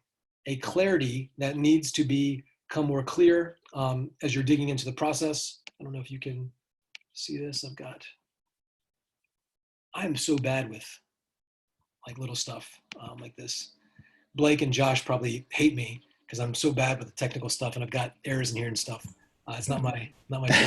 It's okay. It's entertainment along the way. It's all good. Yeah. Boom. Second reason, you miss something of clarity. And so if you're consistently getting some clarity, really tuning your gut, having sensory acuity and that situational awareness to extract that before something on the application, whatever, but you'll get it. And you might want to get a stronger SOP around finances in the middle, but we've already kind of gone over that. Third reason, again, knee-jerk reaction. Again, I talked about going into a store. Hey, I'm just looking. I need a day to think. I need to pray and talk to my pastor. Just their conditioned smokescreen resistance. I just assume a lot of it's that. No big deal. And we just go right back into it, loop right back into it. Fourth, and you alluded to this, it really, truly just doesn't make sense for them to move forward. Like they've got 500 credit score, 400 credit score. Like it really just won't work for them. And sometimes that will be true. But your offer's $2,200. It's like, dude, $2,200. You're spending more of that on food every year. Do that for the next 10 years. You're $22,000 sterling in debt, and you're fat. And you've had to spend 10 years of your life fat, and you spent the money anyway. You're going to spend the money anyway. You're going to spend it on food, or you're going to spend it on fixing this. You're going to spend the money anyway. And that's true. I think of that one time. I won't even go to this story, but I had a talk one time where it was all morbidly obese people. And I ended up not selling any tickets for Tony, but I just let people know, like they were all complaining about like the money. And I pushed too hard. Remember I said that you probably don't push a little bit too hard. This is one of those times I pushed a little bit too hard. But basically I said, I was like, you guys you're obviously spending a lot more money on food. And it was just like a silence in the room. And so none of them signed up for the event. But at the same time, I wouldn't have felt integrity, not putting it out there like that. So anyway, you never know how far you can go until you've gone too far. So that was a young Eli. So key objections you will face, 80% of them are uncertainty, spouse, partner, and then money. Uncertainty based, not sure about you, just saw your ad, not warmed up, they don't trust you, don't trust self, whatever, because they're just not warmed up enough. So speed to trust, letting people know. Like what I think is really powerful sometimes too, in a speech or even in some sales calls, it's like a strong I believe statement or a strong like purpose statement. And sometimes in sharing that, like the purpose of this call, I really do believe that health is wealth. A lot of people we work with, richest people in the graveyard. I believe that health is like honoring ourselves and our body is the most important thing in the world. So that I believe statement has got to be so strong in you, and it comes up with me all the time. For me, I say, I believe that sales influence is everything. Whether you're fit or fat, can you influence yourself to do the right thing? Your own integrity, do you sacrifice your own values? Like this sense of influence, and then transferring that to another human being where they're touched, moved, and inspired by not only what you say, but who you are, what you stand for. It shifts your relationships. It shifts the quality of your communication. It shifts like your self-confidence and your belief in yourself, influence, the ability to transmute these thoughts and feelings into the minds and hearts of other people to leave them inspired enough and compelled to take action right there so that something shifts. Nothing moves into this world until we're sold, but every single day you got to sell yourself. And so I really believe that. And so I've got a strong belief statement. If I was selling fitness, I would believe that influence, sales, man, that doesn't matter if you're not healthy. And so you always have to believe that your thing is the most important thing. That's the conviction that you have to have. Spouse partner, there's two different types of spouse objections. One is, I'm doing this, I'm doing it, and you can hear in their tonality, but I just got to let them know first. And so you can hear in some tonality, or there's like, so you say, you ask them, is it just, you're going to do this, but you're just letting them know out of respect, or do you need permission? And so the first one's better to deal with, because then if you get this one, you get a deposit. Second one, that's a smokescreen, and it means uncertainty. Or that they actually do need to get permission, and that sucks. That means that you needed to flesh something out sooner and get both of them on the call. So then other finances. So let's get into this. Here's where I wanted to take you. We've finally gotten here to this point. Hopefully you've gotten a couple insights regardless. So logistics, this would we just get a deposit. Deposit, they need a pay plan. One second, bear with me 1 second. Locations, do not disturb me, damn it. Or conditions, literally they just can't. So that's no access to credit or capital. So sometimes you are going to get those. But again, you want to flesh that out sooner rather than later. And I've had people, ideally, that I've sold so well that I pushed off and I said, because of your financial situation, I don't want to work with you. And they called me back days later begging to work with me. So forcing a decision, forcing a delay. Again, we want to exude leadership. And again, you're always anchored back to doing what's best for them. So yeah, of course you could put it off another year, 2 years, 5. You might as well put it off till next lifetime. Maybe someday. But I don't think that's what's best for you. Silence. And they're going to say, what do you mean? Or what do you mean? What do you think's best? Can I share with you what I do and other people in your situation do, the ones that actually succeed? So now they're asking you. But again, it's always framed as what's best for them. Is it making sense, man? Yeah. What's that? I'm scribbling down as you're doing it. Awesome. So here's where we really get into it. This would be good for you. And this is new content just uploaded to the Inbound Closer program by Josh and Blake. Thank you so much, guys. Key distinctions: most objections are uncertainty-based. Using a deposit or pay plan to overcome uncertainty-based objections doesn't work. So draw out uncertainty first and really get them committed to the process before you give the price. You do want to clarify, what do you mean? You really don't know? Can I ask you what made you say that? Well, I don't think I can afford it. What makes you say that? What do you mean? Well, I've only got $2,000 in the bank account. Well, I've only got $20,000 in the bank account. So, we've all got a different level of tolerance. For some people think they're doing okay financially, and they're like $1 million in debt. It's true. I mean, like Donald Trump went bankrupt twice, and now he's the president of the United States. Part of what makes somebody successful in business or life, it's the amount of uncertainty they can comfortably deal with. Some people in business, life, health, they're waiting for everything to be perfect before they actually make a change. When do you think everything's going to be absolutely perfect? Never. Well, then never is when you're going to actually get in shape. So in spite of your concern, how can we get you the training that you need so that you can not only lose this weight, but have more confidence and begin making a lot more money? Because if you don't handle this now, it's just going to cost you a whole lot more money, a whole lot more stress, a whole lot more self-confidence in the future. So the real question is, how do we find the money to get you the results now? Because you do want these results, don't you?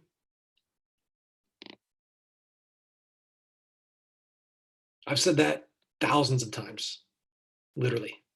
So I would go back and script that out. But yeah, I'm sure you guys have heard me say this before, but I say the same things. Like sometimes it's like really advanced, complex. You don't even need that, but it's some of these same language tracks that I say over and over again. And still but here's the thing too, a couple things. I think I have it in here, but I'm gonna share this distinction with you right now while it's fresh in my mind. When I listen to a call, and then there's the offer, and then there's the resistance. the objection, whatever.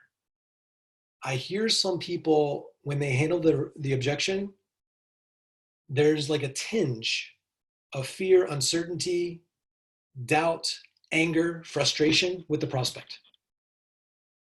So they say, think about, and you handle the objection, say, yeah, well, always the response. You want to neutralize it, diffuse it, whatever they say, no problem. Of course, completely normal. So it's not just what you say, it's how you say it. It's the neutral in the language. Sometimes, though, there's a real come to Jesus moment. And you'll notice that sometimes I'm really direct and strong, and the end of my sentence lands like this, that sometimes there's a real moment where I don't know if that's what's best for you. Up tonality. So the tonality, and it's not something you get overnight, but you can hear the nuances in my tonality that, again, initiates a real response. As it lands, sometimes there's that absolute certainty, and sometimes there's some real concern here. Like, I don't think that's what's best for you. And all going to get a different response. So you can have fun with it. And there's no, it's like, it's never like any, like they say this, they say that. So a lot of it's that sensory acuity, and that's the refinement. That's just the refinement that you get over time. And tuning your gut and your heart will be key there. So, oh, there it is there. Keep your language neutral, remain calm, centered, and in control. You are a rock. You're like the iceberg. Weightedness, Taylor talks about that. Like they're like a 20-pound child, like, and you're like 800-pound, like sumo wrestler. Solid, grounded. Like you're just bigger than they are. And whatever they throw at you, it's like they're throwing like little sticks and stones at Godzilla, at King Kong. You're like, it's no problem. Just that sense of being, that certainty in yourself and who you are, it makes people gravitate towards you.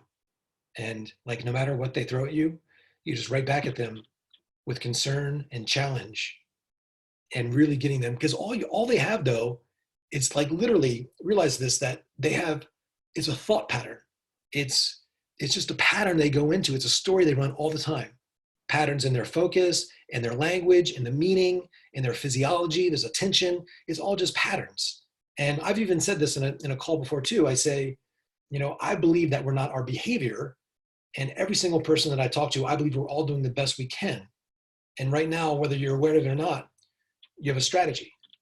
Like if we reverse the process and this was a coaching call where you were coaching me and I wanted to be overweight, I wanted to be in debt, I wanted to be a bit depressed, that's what you said, I would ask you because you've perfected that process. Right now, you're running the perfect strategy in how you think and the actions you take, how you influence your children. It's all perfect. You're running the perfect strategy to get you exactly where you are today. Now, if you want to keep on with what you've been doing, no problem. Go right back to that pattern of I can't afford it, I'll do it later, and that'll keep you exactly where you are. It's perfect to get you exactly where you are. But if you want to actually change your situation, if you're really committed to change your situation, that's going to require you to make some changes to those patterns and how you think, your decisions, your commitments. And you've been running these patterns for a long time, so it's going to feel really uncomfortable. But if it doesn't challenge you, it's not going to change you. And I think you came to this call because of one or two reasons. You want somebody to just support you and to say, hey, just keep doing what you're doing and just kind of pat you on the back and say, it's all going to be okay. Well, if that's what you want, this is not that call. But if you want somebody to tell you the truth and give you some possibilities on what your life could actually look like and give you a real process that's proven to work to make sure that you've got better health and that you make more money and you can be a better role model for your kids, well, we've got a process. And I recommend that, but I can't make the decision for you. Is this something you really want? So it's alternative choice. You hear it? Yep. So a lot of language. It'll be interesting for you because we're going so deep into this, the same thing over and over again, but you're going to get so many different nuances in language from this. I'll be interested to hear how you deal with this in the coming weeks. So keeping your language neutral, so here's the thing, expect some concern, but that you were going to lead them through it. This is what it takes to be a leader, by the way. So I put this here because like sometimes we get an objection and like, I always expect some resistance. I don't want to get resistance, but when I get resistance, I'm like, oh my God, this person's dead to me. I'm frustrated. Then I'm not leading.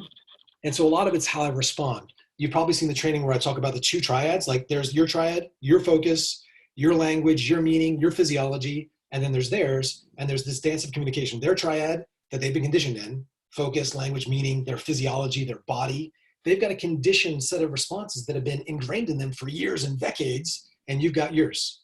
When 2 people meet, the person that's more certain will influence the other person. And so when they say, you know, there's the stimulus response, they say, I got to think about it. That stimulus hits your nervous system and you have a response linguistically, the meaning. But if there's a tension in your physiology where now you say the right words that we're talking about, but you say them with judgment or anger or frustration, their next response will be a response not just to your words, but a response to your energy, your emotion, your energy and motion that you threw at them, and they're responding back. And so how we communicate, words are very important, but a lot of it's the energy. And that's why it's good to take a pause, to reflect, to diffuse, to minimize.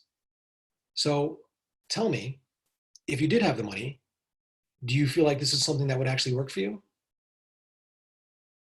So that's exactly how I would loop them right back into the process. So I understand that money's a bit of an issue for you, but tell me, that's a proper use of the word but. They always say don't use the word but because you negate what you just said. But I just paced them so they feel understood. I paused and then I used the word but. So what you're saying is this. Am I getting that correctly? You know, or what you're saying is this, but tell me something. If you did have the money, is this something that you feel would actually work for you to get that weight off? So I'm looping them back in the process. And then from there, it's just a matter of really getting them to see that this process is what's going to make them more money and all that. So I was just scripting this out on my phone last night. And I'll share with you the exact words of what did I say to somebody? Boom, not that one, not that one. I have so much good notes here. Influence, language, and links. I want to get it for you exactly what I had said. I'll find it at some point, but it's basically what I just said here. Darn. 2 more seconds. I've been just out by the lake taking notes like crazy. What did I do with this? But it's pretty much what I just said. Tell me, if you did have the money, is this something that would actually work for you? That's what it is. I have it in here too, by the way, because I put it back in here. So loop back to what they told you. It does need to make logical sense. So they're comparing this to that. So when you told me that it was costing you this type of money, was that really real for you? So anchoring it back, that's why it's great to get some kind of financial cost of inaction, because you're going to loop back to it when there's, this apples to oranges. Would it be worth this to get this and this and this and this? Would it make sense? In spite of these concerns, can't you see that if you don't handle this, it's going to cost you a lot more money in the future? So the real question is, because you do want these results, don't you? Tell me, if you did have the money or were able to find it in some way, is this something that would actually work for you? So what other avenues of capital or credit or even borrowing money can we find so that you don't have to deal with this issue in the future, which, as you said, is just going to cost you more money, more confidence? And so just really reminding them of the pain. and what they told you. So that's why it's important to get those distinctions out first, that information. I'll hold them accountable to what they want and minimize the resistance. So minimizing the resistance, is it just nerves? Do you think it could be maybe just the ego just trying to stop you as you're this close? Has that been a pattern for you? No big deal, completely normal. It's always darkest before the dawn. Completely normal, and that's not anything that would stop anybody from getting what they really want. So the question is this what you really want though? So you see what I do there, changing the frame?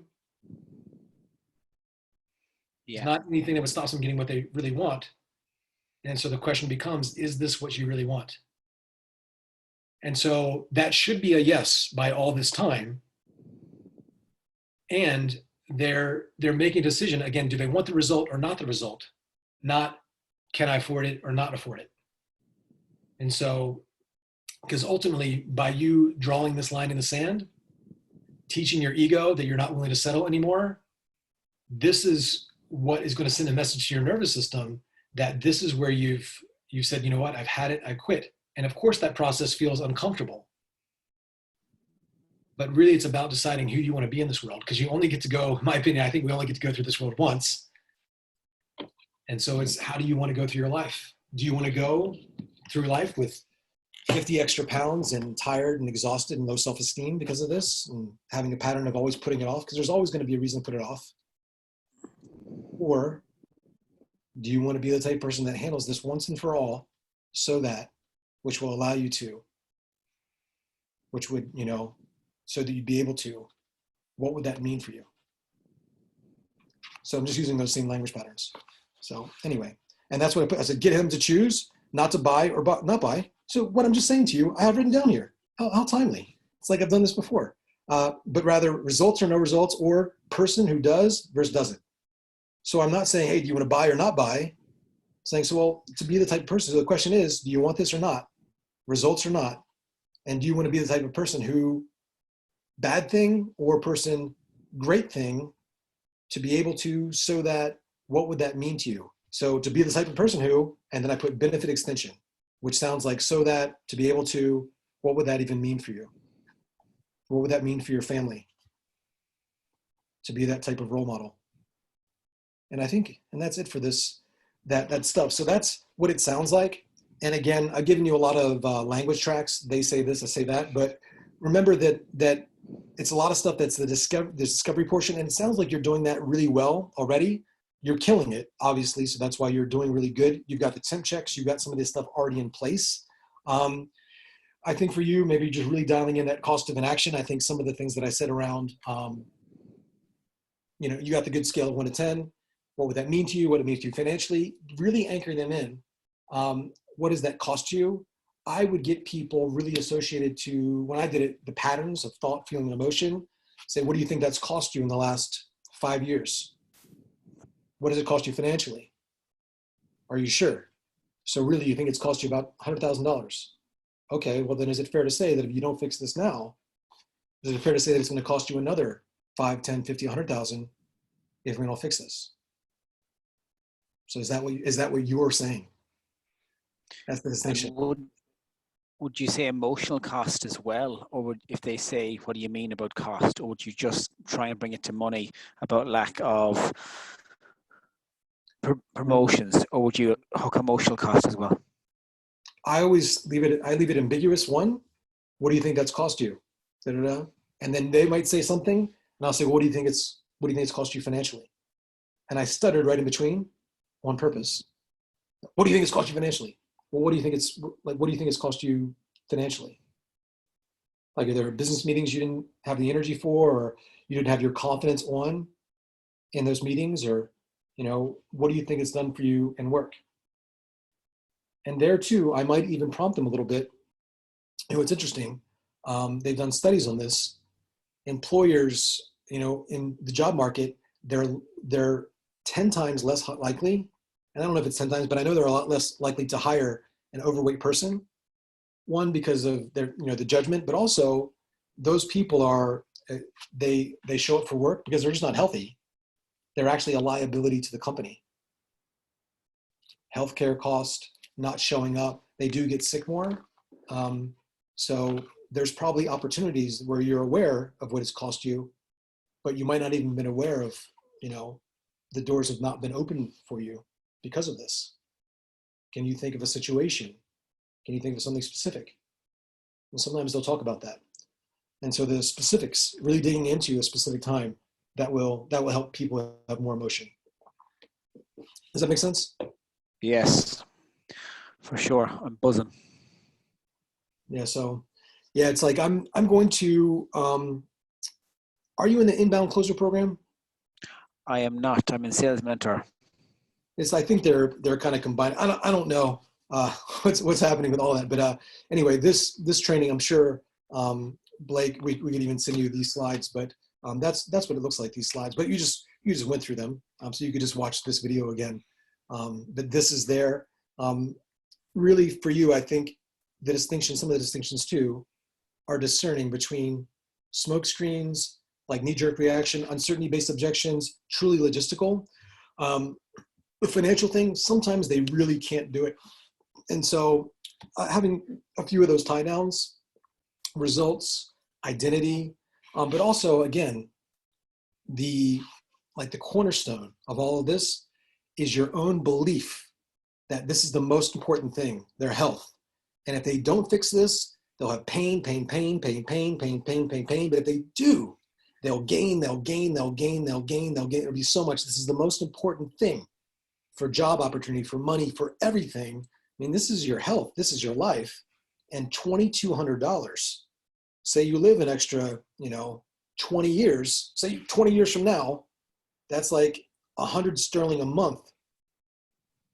Think of all the conversations, walking through the door. Would say, how old are you? 40 years old. Say you live to 80. 40 years. Would it be worth 50 sterling a year to have more confidence every time you look in the mirror? It's like for yourself, like all the benefits, like really getting yourself so sold, like this is the thing. And, I've used that phrase so many times. People run races without legs. Sometimes I would tell this story at, events, and I tell this story about this guy that I met outside of Chicago, Schaumburg. And I did a talk, and this guy, I asked people what are their goals. They write down one business, one personal, and this guy's goal was to go to the Olympics. And he was like 20 years old. And what happened was he got in a car accident, lost his legs. But the amazing thing is he still went to the Olympics. And this guy was a hustler. He still made it happen. He got to go to the Olympics and follow his dream without legs. Some people can't get themselves to walk a mile in the morning knowing that they're going to have a heart attack and not be there for their kids. It's not a matter of can you, it's do you really want this?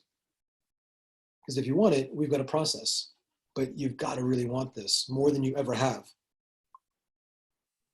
And what that looks like is realizing that nobody gets it there on their own. Of course, you're going to say, maybe I'll try this thing or this fad diet, but really it takes three things. It takes absolute clarity, not just in what you want, but clarity in every aspect of how you communicate with yourself, with others, with how you manage your environment, just absolute clarity on everything. And we've got a process for that. Next, we need a strategy. Of course, there's tons of strategies out there, keto, this, that, but what that does for so many people, they're confused. And that's why they're not able to get clear, because you're following too many strategies. So we can give you the strategy, but next you need some support along the way. Nobody goes there alone. And so whenever I would hop on a call, and sometimes I've had people that have a new 10K offer or something like that, or 25K offer, and I've gone to companies and consulted, and they just want to hear me do it. I'm not really knowing what the offer was, but I get to the end of the call and I'm saying, well, what we do here, I would explain my pillars. It's clarity. I would explain clarity, strategy, and then support along the way. Having somebody to pitch and catch with, this and that, you're going to do this. And that's why we come in and do this. You get off track. When a plane goes from New York to LA, it's off track 90% of the time, but it knows the clarity and where it's going. We readjust the strategy and making sure that these little setbacks take you not just off track, but they don't take you off track emotionally, because it's the emotional commitment and the clarity in where you're going. That's what's going to keep you moving forward. And so that's why we check in with you, and we've got a support system like this. Does that make sense? Do you feel like that could help you get where you're wanting to go? Well, what makes you say that? Well, because, and then they start selling themselves. So the same process you guys hear me say over and over again, it's just that. And even if I don't know what the offer really is, I would still be able to sell people. But you have some advantage there. You obviously know your offer inside and out. Make sense? 100%. I'm actually buzzing for a call tomorrow. Yeah, you pumped for a call tomorrow? Yeah, man. 6 a.m. Can't You're wait. gonna be like a pit bull. Like sometimes people can smell the fear. Like, I hope they don't say I can't afford it. Now you're gonna be like, give it to me. And when you say that, like there's literally something in some people where it's like, I don't want to give this person an objection. And a lot of it's just based on, honestly, it's the leadership of the salesperson, and it's who they are. Like Tony Robbins, I'm obviously like the biggest Tony fan, but how he shows up in his life, and when you're around him, like, you don't want to be like, oh, I'm not going to do it or something like that. You just feel like a turd. It's like, it's like saying, I could work out today, but I don't feel like it. And imagine if your coach is somebody who is an Olympic athlete who ran without legs. You'd feel like such a jerk, because leaders go first, and you see how much, they want it. And they get to be an example of possibility.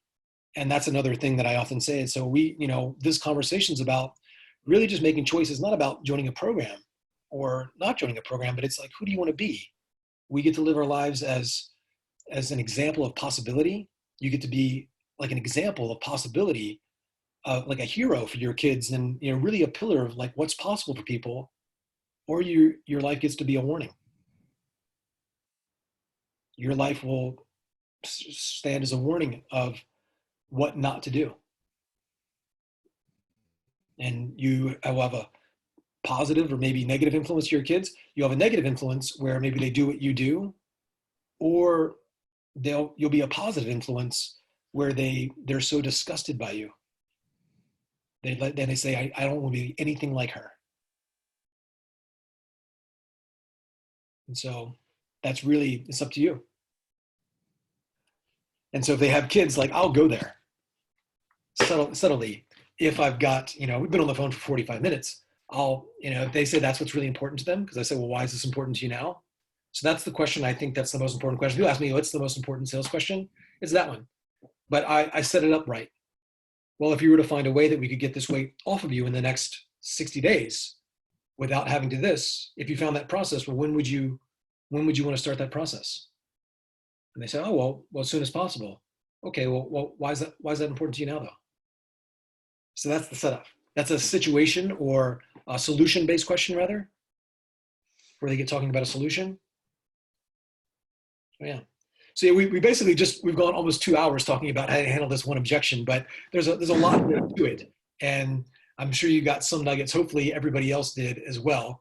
But yeah, there's a lot there for you to digest. But I wanted to end with this right here, because this is so key. It's not just because you're getting all these language tracks from the program and from me and Taylor and everybody, but it's not just thinking this or that, but in those clarities, what was missed.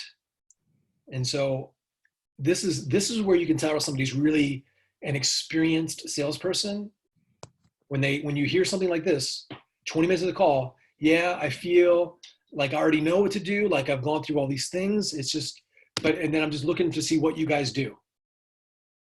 It's like, well, what do you mean? Digging into that. That is the red flag. Yeah, I feel like all I need to do is install this organic strategy, and I already have it. I'll be able to fix my appointment setting. And then he goes on to talk about something else, and then asks about the program. People are like, oh, it's good. They're asking about the program. That is not good. Because there's no way at that point, there's almost no way that call is going to close, because right here, they have an out. Well, I'm just going to do this first. I'm going to try this one more thing first. How's that been working out? When you said this, what did you mean by that? They brought up, so what you're saying there, you're going to do all these things, but you've done this and this, that concerns me. And I'll leave it silent. They'll say, what do you mean?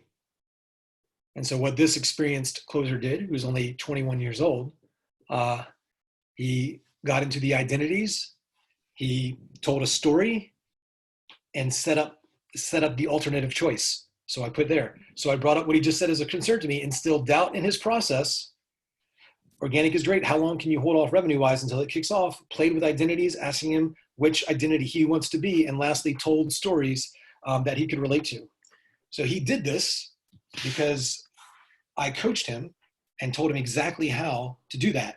It was his skill and his expertise and his genius that allowed him to have that level of listening and then get into it with concern, tell a story, give him a frame where he had to choose an alternate. And then what did that end up like? The prospect told me word for word, you know, dude, I felt like I knew exactly what I was doing or doing wrong. But after you made me look at the numbers or look at these possibilities, my situation, I realized I just got confronted with the cold, hard truth that I need help. So I say, what moves people to action are thoughts and feelings. What are the exact thoughts and feelings that they need to be thinking? One is, I can't do it on my own. This is costing me too much financially, emotionally. Not another day, not another week. I deserve it. I deserve it. That's something I install in people a lot too. Like, hey, you deserve this. So that's a really powerful frame too. So there's two things I often do. Deservedness, like, you deserve this. So it's not about like, you know, it's like, hey, you deserve this. Your ego is going to want to put it off, but you deserve it. Not only do you deserve it, your family deserves to have you at the best. Another thing that I do is just curious. I think that we're all doing the best that we can. And again, we have a strategy. You got this. You heard me do that bit on strategy. I say, well, you know, can you tell me who taught you to think that way? The weight gain, all that. Was everybody in your family thin? Parents, all that, you know, and they had really high standards for their health, like really honor themselves, or not? Like, who taught you to think this way? So now we've got, so I don't know what the exact verbiage is, but Russell Brunson says it in that book, Expert Secrets, like making people feel like it's in some ways not their fault. So how do we make it like throw stones at their enemies? So we align with them, us versus them, and make them feel like, who taught you to think that way, where they realize there's a problem, and now we get to align together and help them overcome it. Again, if there's a strong enough desire, they will find the money. They will go into the debt. So that's why uncertainty, clarity, like we've really got to have that honed in. Does that make sense? Yeah. No. Writing all this shit down. This has been fun, huh? It's been fucking class, man. Sorry about the French. I'm bouncing. I'm absolutely bouncing. This is good, and I'm not even done my day's coffee. My voice is already hoarse. I've been talking all day, but I'm going to film some more content today for Blake and Josh. Blake and Josh will hang out. Is Blake still on here, Josh? Blake had to run, but I'm still here. Awesome. And I'll talk to you, Josh, today about what exactly you need, because I'm in cranking mode the past couple of days. I'm going to film stuff all weekend too, and getting a lot of stuff done. And just curious for you, Alex, outside of what we talked about today, if you had a gun to your head and you had to double your income, like you've obviously done good. You've gone from like low numbers to like, you've like 50x'd in the last year, 40x'd. But right now, say you're doing like, 50, if you wanted to get to 80 or say even over 100K a month, if you had to do that in the next 90 days, what would you change? Gun to your head, what would you do? I would enable my closer to be able to close at the rate I'm closing right now. And if that happened, I'd be above 100K right now. Enable. So you want to be an enabler or a leader? Lead. Oh. So what has to shift in you? What is going to allow you to lead? And you're already a great leader. We've already established that. You're doing amazing. But I believe that no matter where you're at, there's always a next level. Do you believe that? Yes. All right, so there's a gap right now between where you are right now and this next level. What right now, what patterns, what thoughts, what belief possibly, what do you think is possibly holding you back from being at that next level already? Why don't you think you're already there? I know you've already got great success up till now, but what could be preventing you, or what are some possibilities that might be in the way of having that? Me not spending enough time leading my closer. If I spend more time leading my closer rather than getting distracted with some of the nitty gritty in the business that isn't a priority, Okay. I should focus on that and that alone, because everything else is 90% where it should be more. And if I did that alone, it would mean that I'm not just relying on my closes. It will double our options in terms of call closing each week. I mean, we have the leads, it's just closing them. Yeah. Yeah. And that would get you, having him do that. Right now, if you continue with the situation the way that it's gone, even though it's gone good, you doing them all yourself, that's, being, it's working in your business, not on it. That's not truly a business owner. That's an operator. You leading these people. So what you're saying is you need to shift your priorities a bit, and that's what's going to get you that next level of income. So you're saying? Yes. And And I have so to bench. Yeah. that would mean, how much more money do you think that would mean to your business per month? Like if you had that process dialed in, like how much more would that mean to you, your business? It could double if that works. If I have a closer closing the speeds I'm closing, I could double. I need 12 yeses a week to make 100K a month. And I'm at about 8 yeses a week now. So that's all I need is 12 yeses a week. And considering we're getting 20 calls in plus 20, 30 calls a week, like this is extremely doable. It's just, Amazing. we're not there yet, but we will be. So give me a dollar amount. So what would it be? So $100,000 extra a month? Is that what you say? Or about 50,000 extra? 50,000 extra. Okay. Are you sure? 50,000, that's a real number. If I can get my closer closing in the way I'm closing right now, yes, it's a real number. All right. So what you're saying is that if you don't make this a priority, it's going to cost you 50,000 per month, every month for the rest of the year. Is that what you're telling me? Yes. Yes, I'm just giving you an example of what we just talked about, basically. I know, and it's hit me like a hammer in the face as well when I'm working on other products and doing some other stuff that isn't a priority. I should be, rather than training myself more in sales, I should be training my closer more in sales, because it's more important to put my time into him than me right now, I think. Yeah.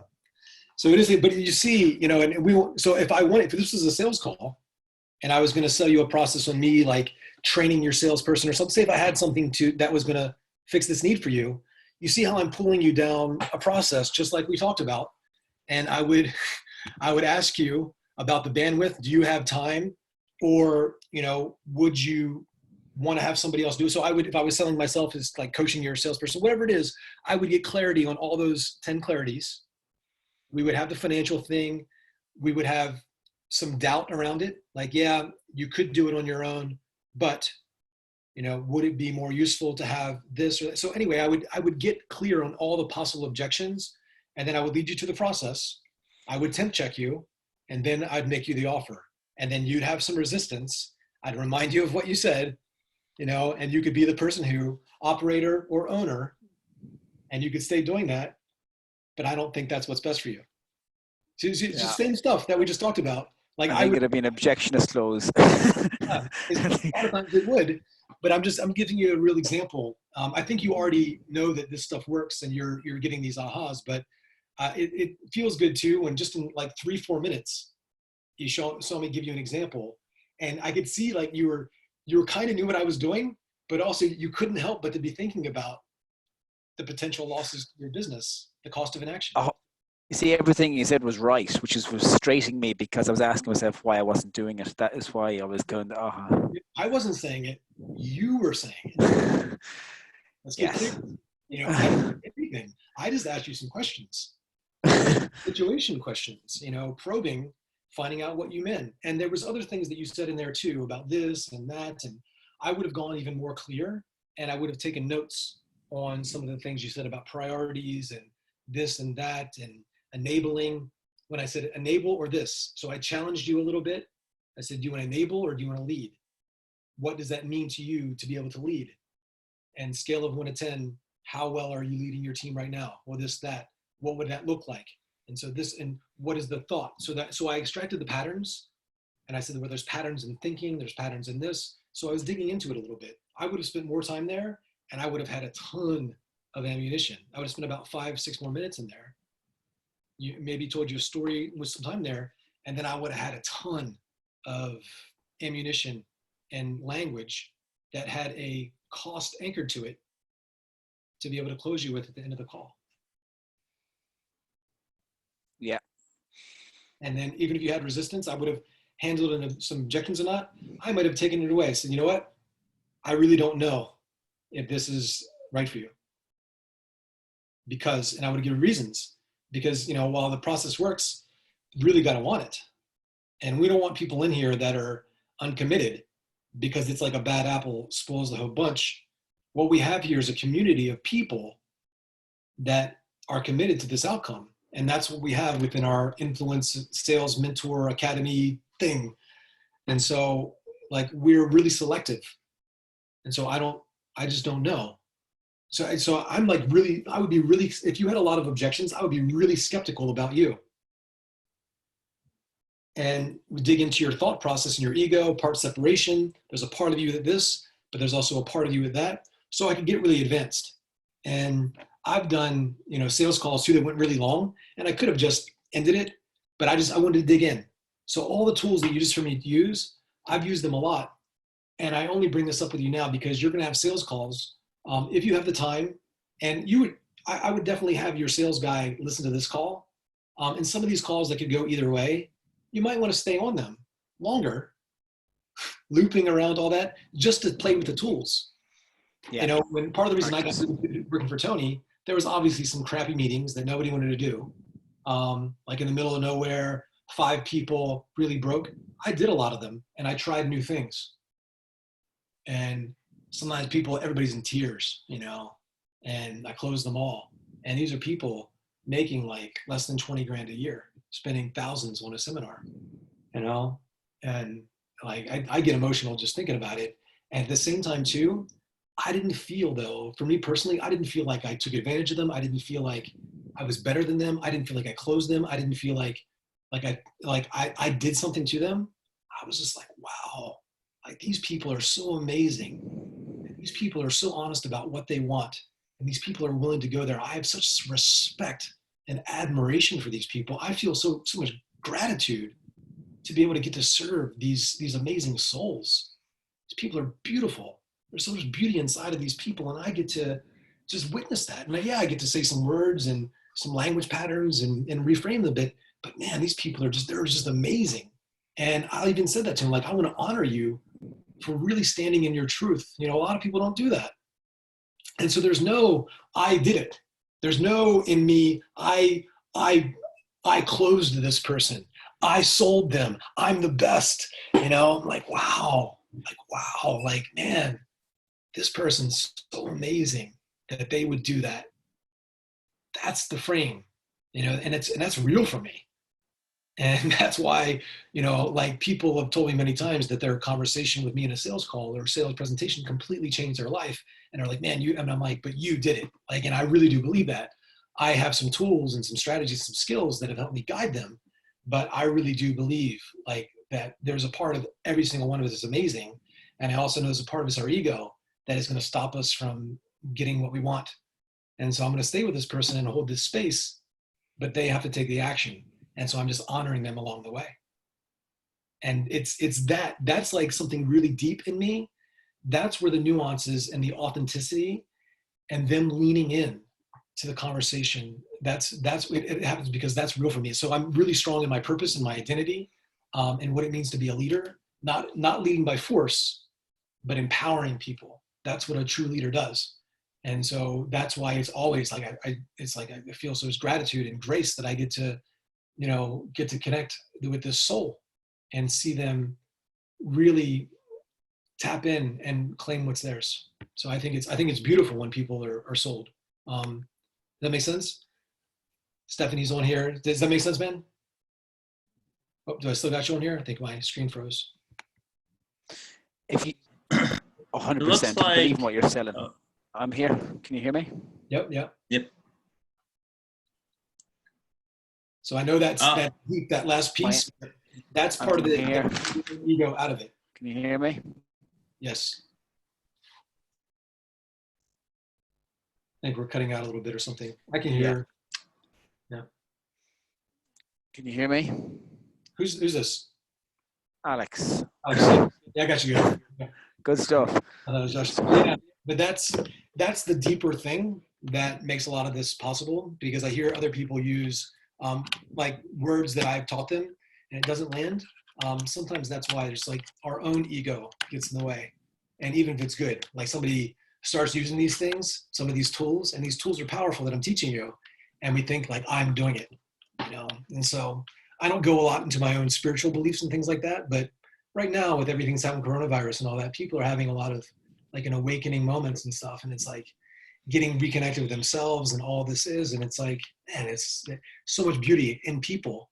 And like, I feel so amazing when I watch somebody again claim what's theirs and for their reasons. And I just get to guide them in the process. But they have to do it. It's not like I'm doing something to them.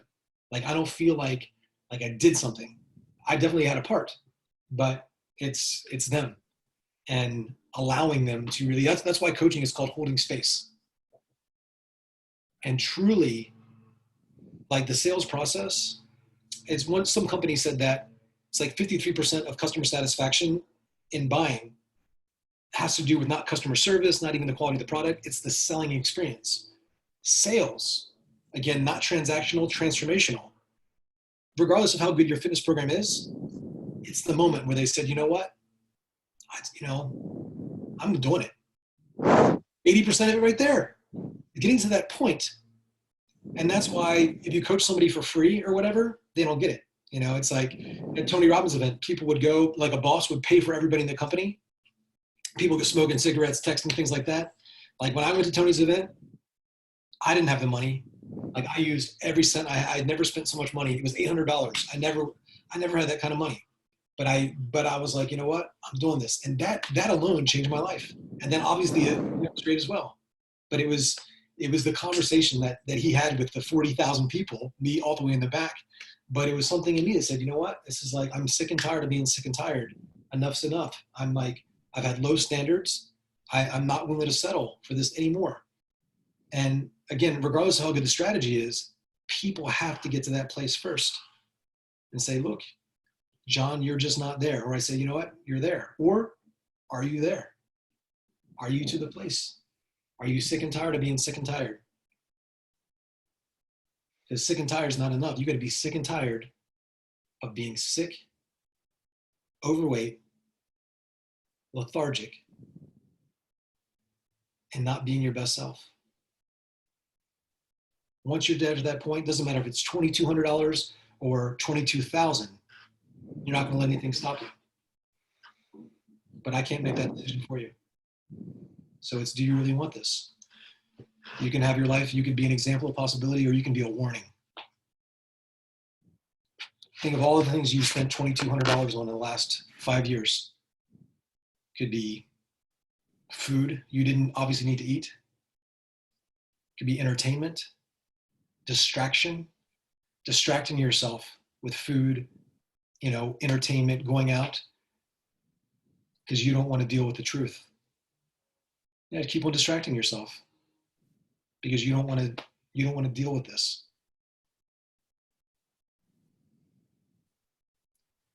Someday, whether you're in the hospital or it's gotten to a point, it's going to cost you a lot more money if you don't deal with it. So you can put it off and be forced to deal with it when it's a lot more expensive and you've got a point where it's cost you enough, or you can deal with it now. You got to get yourself to the point where you're not willing to settle anymore.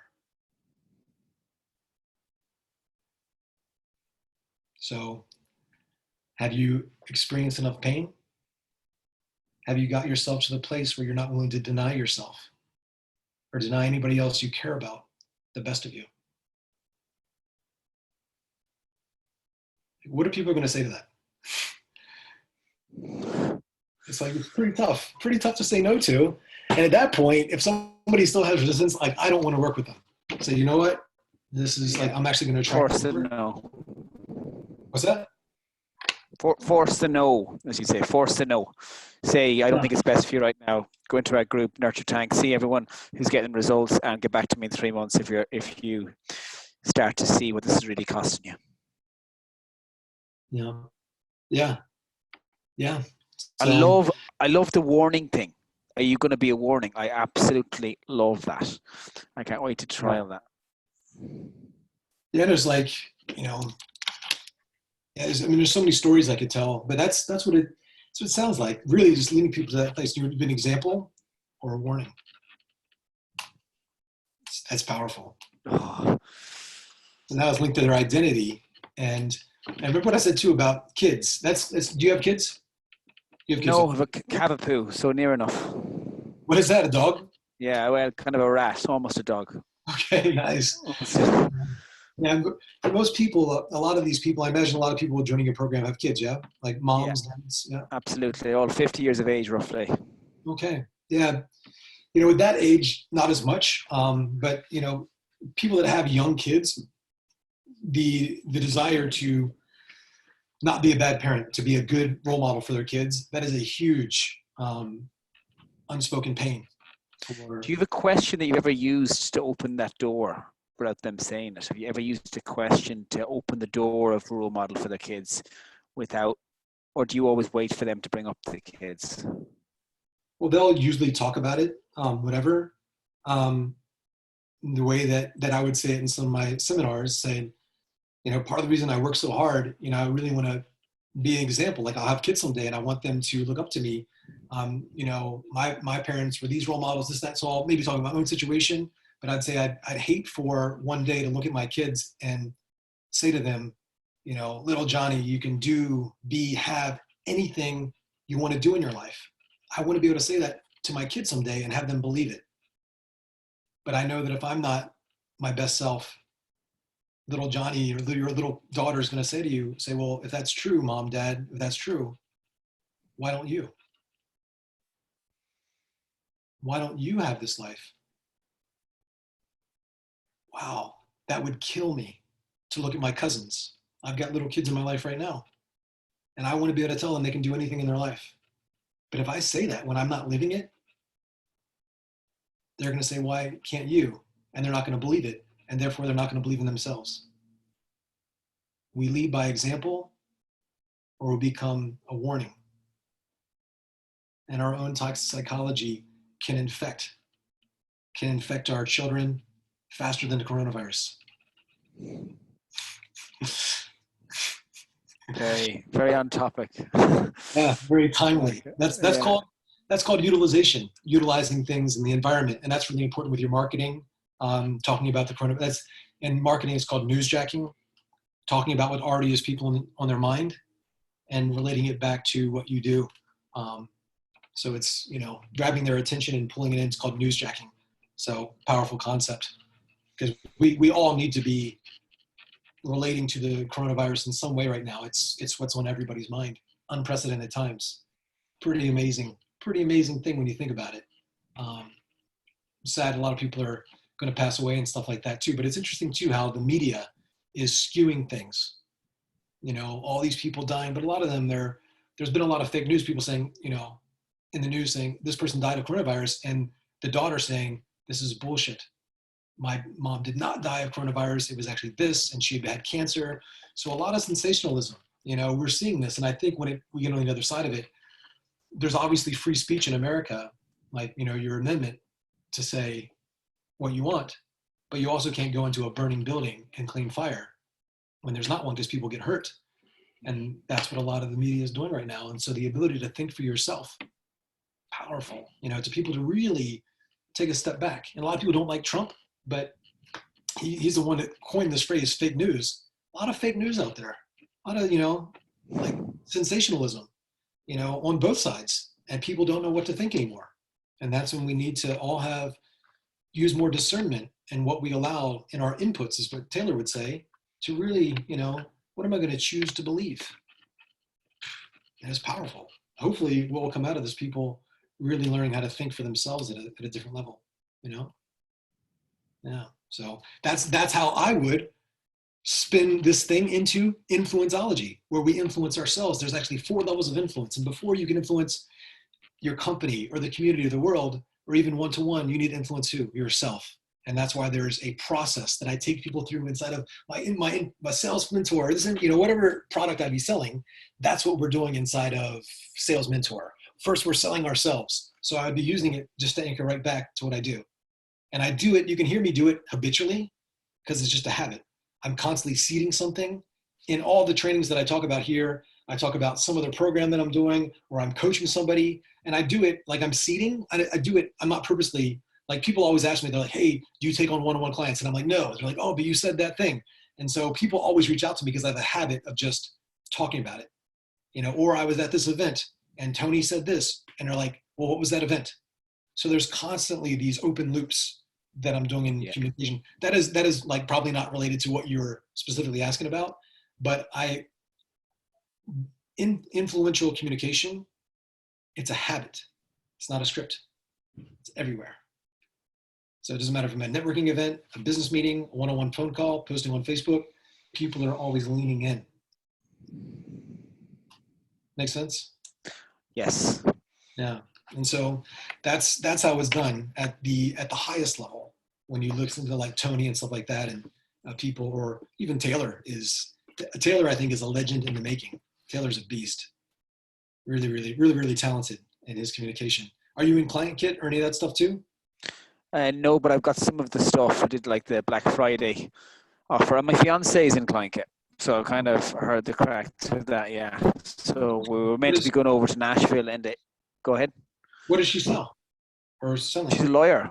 She's an online lawyer. Yeah. So she left the whole corporate rat race and has her own online business. We both work off laptops now, which is great considering the times. But she's smashing it. I'm very proud of her. Yeah. Where are you? Belfast? No, we live in Edinburgh, but we're back in the west of Ireland now, in the sticks, the middle of nowhere. I mean, I have the rest of them knocking off the phones and laptops so you can actually hear me. But yeah, the west of Ireland, so near Galway. Do you know Phil Graham? I know of Phil Graham, yes. I don't know him personally, but I know some people who are in contacts with him, yeah. He's in the space a lot of years, yeah. Yeah, great guy. Yeah, we were in Black Belt together, and I had him join Elite, so he's in this world as well. Oh, wow, I didn't know that. I've been to Europe many times, but I've never been to London many times, but I've never been to any of Ireland. So maybe I'll go out there with my mom this year when things clean up. There you go. We'll make you dinner. I'll send you the dress. Yeah, I'll take you up on it. I'm getting a lot of them staying with my mom right now because of this. But yeah, man, this has been fun, and this has been really cool. I didn't prepare any content for today, and I wanted to just do this and give people an example. So obviously I took you through some slides, but you can just hear my language patterns of how I do it with or without looking at slides. And this is how you want to do it. It's just getting into it, but it's because of what my mind is looking for, and I'm not looking for what to say. And it's not about asking the right questions. It's looking for the right information. And you ask a question, don't get the information, and you keep on asking different questions to get to that piece, the thoughts and feelings in a limiting pattern, and then offering your product as a solution to not only the patterns and what they're doing, but how they're thinking and being and identity and all that. And so that's it, man. But congratulations on all your success. Appreciate that, man. Well, look, at all of you guys have a huge part to play in that. So I'm surrounded by people who are where I want to be, and I'll keep continuing to do that. When is your sales guy going to listen to this call? Tomorrow. I'm sending it to him now. I haven't recorded this call, but I'm sure I might ask one of you guys to send me the recording so I can fire it on to him. I don't think he's in Sales Mentor, if you're okay with that. Oh, sure. Yeah, if that's okay. Yeah, I think you just have access to it in your thing, and you can show it to them. So I don't know how the back end stuff works really, but Josh, is that okay? Yeah, if you have him jump onto your Facebook, this is posted to the Facebook. Yeah, Facebook. There you go. Yeah, perfect. Josh is the boss. They just let me run my mouth. I'm just yapping away over here. Josh, Blake, Taylor, Chris. They just let me talk every once in a while. Let me out of my my little cage. But, what time will it be live? What time will it be live? I'll hold you to a time and I'll get him to be there. What's that? What time will it be up on the group? Is it up already? Oh, it's up. It's being posted as we speak. Oh, legendary. Yeah. Fantastic. Just make sure there's any questions. Stephanie has one. In the last 2 weeks, I heard this objection a lot. I would sign, but I don't know when I'll earn the next money. All my gigs are paused. My answer so far, gotcha. That is a tough situation, but do you know how successful people are doing in such situations? They invest in their business and skill set to overcome the situation. They know that waiting would cause high opportunity cost. That's why they take calculated risks. Does that make sense for you? So that's pretty good. That's pretty good, Stephanie. And them, depending on what their situation is, for some people, they might really legitimately have to wait a little bit. They're like, it depends on so many different factors. Cash on hand, all that stuff. So if they've booked the call though, they've obviously got time now. So sometimes you do want to delay. So I would need a bit more information, but at the same time, hopefully you can use some tools that we talked about today with the money. I think there's some nuggets that we've already gone over that can help you navigate that a little bit better. But that should make sense. TNF question, Samantha, can you uncover how to build and maintain consistency as a closer? Having trouble with pops of success and looking for that to be consistent success. Having trouble with pops of success. So I guess short bursts of success and looking for that to be consistent. As I say the same thing Taylor would, strong morning routine. And really the definition, I posted something else on my Facebook today.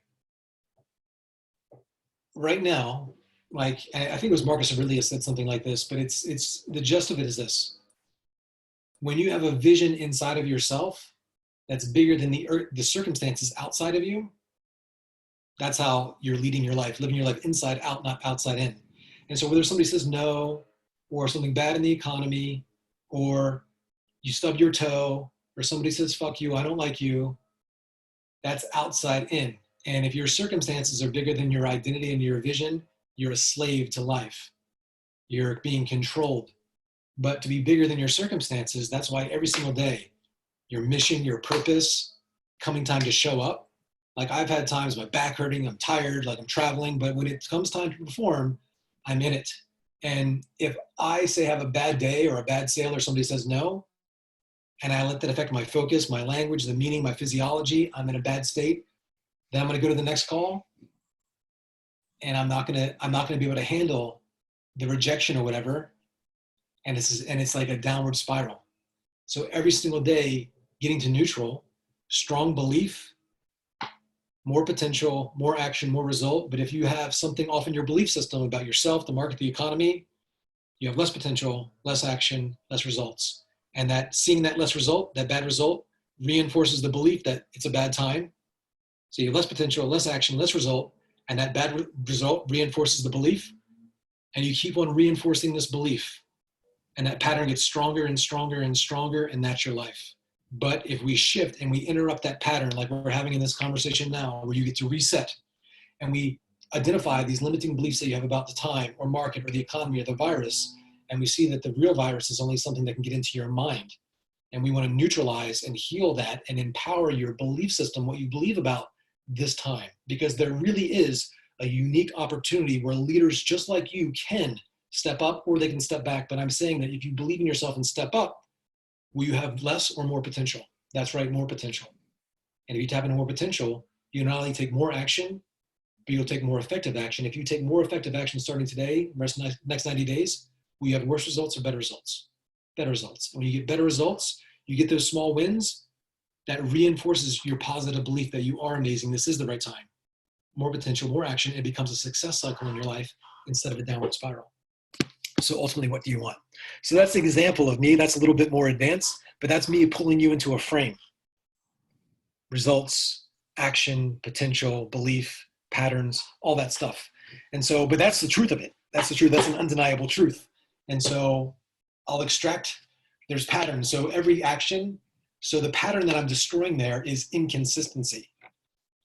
And so every single day, you can live your life at cause or be at the effect. And if you're going to cause something to happen, you need to have strong disciplines, routines, and standards.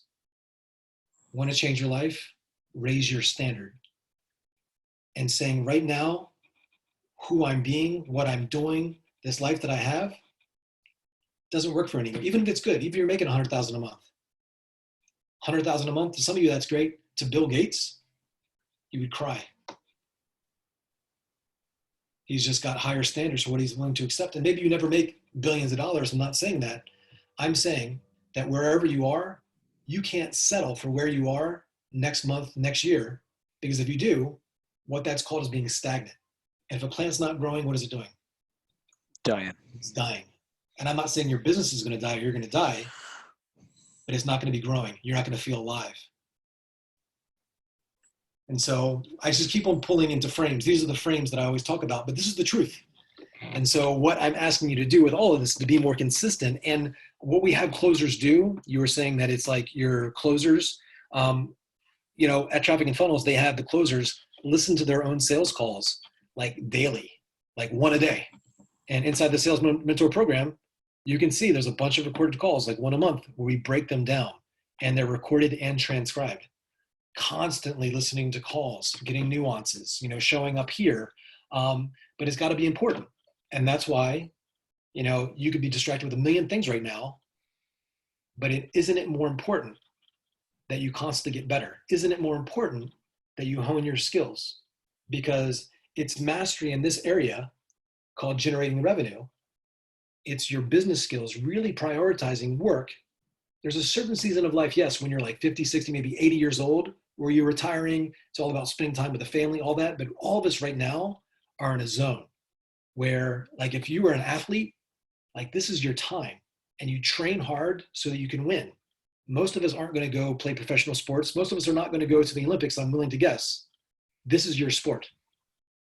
And by putting in the training here, making this a priority right now, really honing your craft, influencing yourself and others so they can better their life, that's what's going to help you gain in every other area of your life.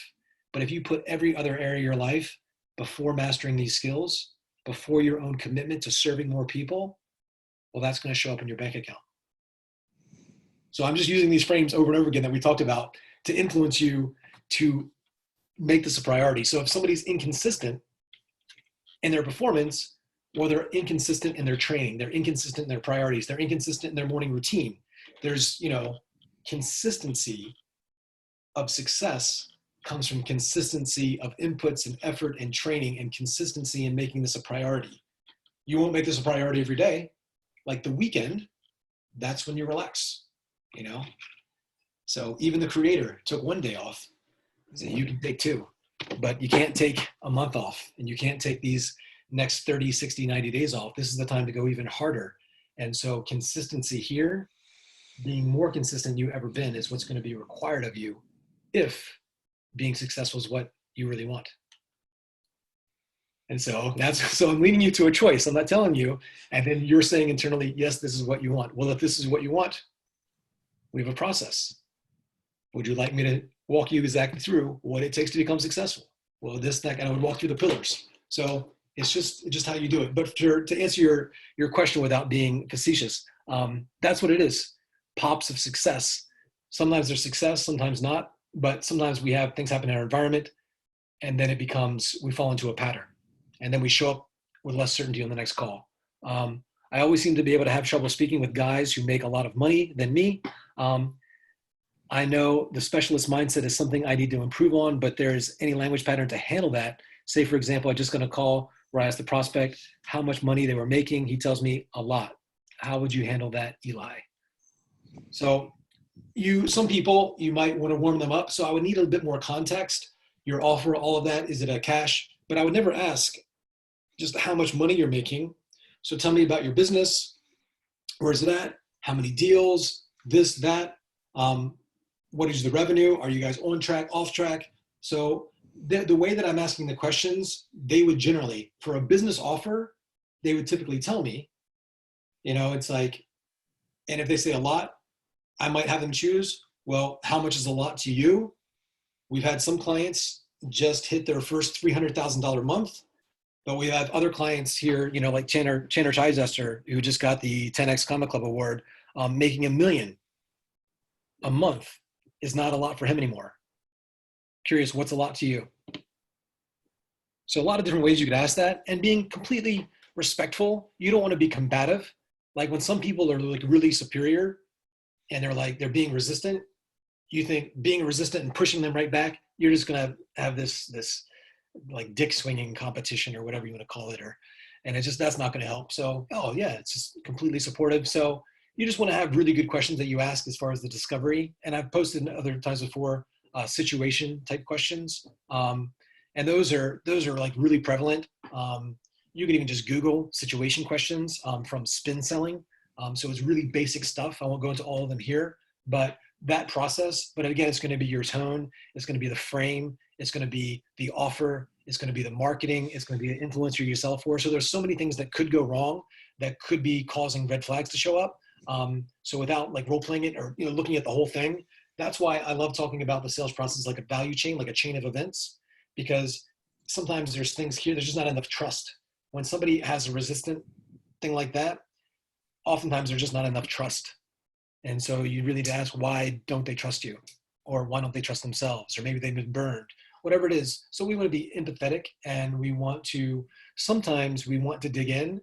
Like I've heard Taylor on sales calls, and he's just got so much like balls, the way that he handles it, but also his face is on all the marketing. He's been doing it. But at the same time, before he added the marketing, he was still that way, and it works for him. His style doesn't work for everybody. And so the neutral language, and saying stuff like the neutral language sounds like, well, I could go into who we are and what we do and all this kind of boring stuff. But before I do it, it might be more appropriate if I knew a little bit more about you, your business, how you guys help people, to see if what we're doing could actually even work for you. Would that be appropriate, or is that okay? Would you be open to that? So the way that I ask that question, most people are not, they're going to feel like a jerk giving me resistance. And so these questions neutralize their resistance and dig in. But ideally, I've already framed it in a way using that same exact language. Like you could go out and listen to what I just said 30 seconds ago, say it just like that before they even get you the resistance, and how you set the agenda for the call, and people are going to be more open. And then sometimes people are just naturally going to be resistant. No big deal. Again, neutral, no problem. Well, what I could do is this and this, but you let me know. I would love to ask this if it's appropriate. Would you be open to that? Would that be okay with you? It's going to be hard for them to say no. And if they're going to be super resistant to that, you'll dig in a little bit, and you might even want to just end the call if they're being a jerk. But I almost never get those calls. Even when they are, somebody who's being a jerk to me, like I still don't think they're a jerk. I just think that it's just learned behavior. It's just how they learn to be. Little kids aren't jerks. Some of them are, but most of it's just learned. And as Mother Teresa said, all communication is a loving response or a cry for help. And a cry for help sounds like that a lot of times, because when somebody's really resistant, they're just basically saying they've been burned before. They're skeptical. They're judgmental. Totally fine. And so we just want to dig into it. And by us not overreacting and being calm and warm, eventually they'll open up, and always leading to those choices. But anyway, I've gone way over. We've been on here 2.5 hours. Post inside the Facebook group if you have any questions. If you could, ideally, if you listen to all this marathon of a training here, post at least one distinction. Bonus points for 2. 1 or 2 distinctions. Could be a language pattern, could be a thought process, could be syntax, something that I covered here. We covered a lot in this call.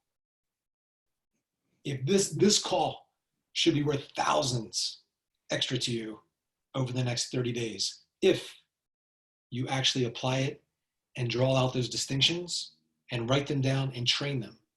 Because just getting this little dopamine hit of new information isn't what's going to allow you to really ingrain this. Because you can just get some information here and get retained, but that's not what's best for you. What's really going to be best for you is if you train this and condition it into your being. That's what's going to allow you to close more sales. Who here wants to close more sales? Awesome. So you know what to do. So anyway, write down some of those distinctions, not only for me or the group, but write them down for you. So do that. And just keep on giving you more. I'm just keep on like facetiously giving you examples of how I'm tying you down. Same way you're going to tie down your prospects. Get after it, and I will talk to you guys very soon. Take care. Bye-bye. See you. And thank you, Alex. Thanks for being here. Thanks for role playing with me.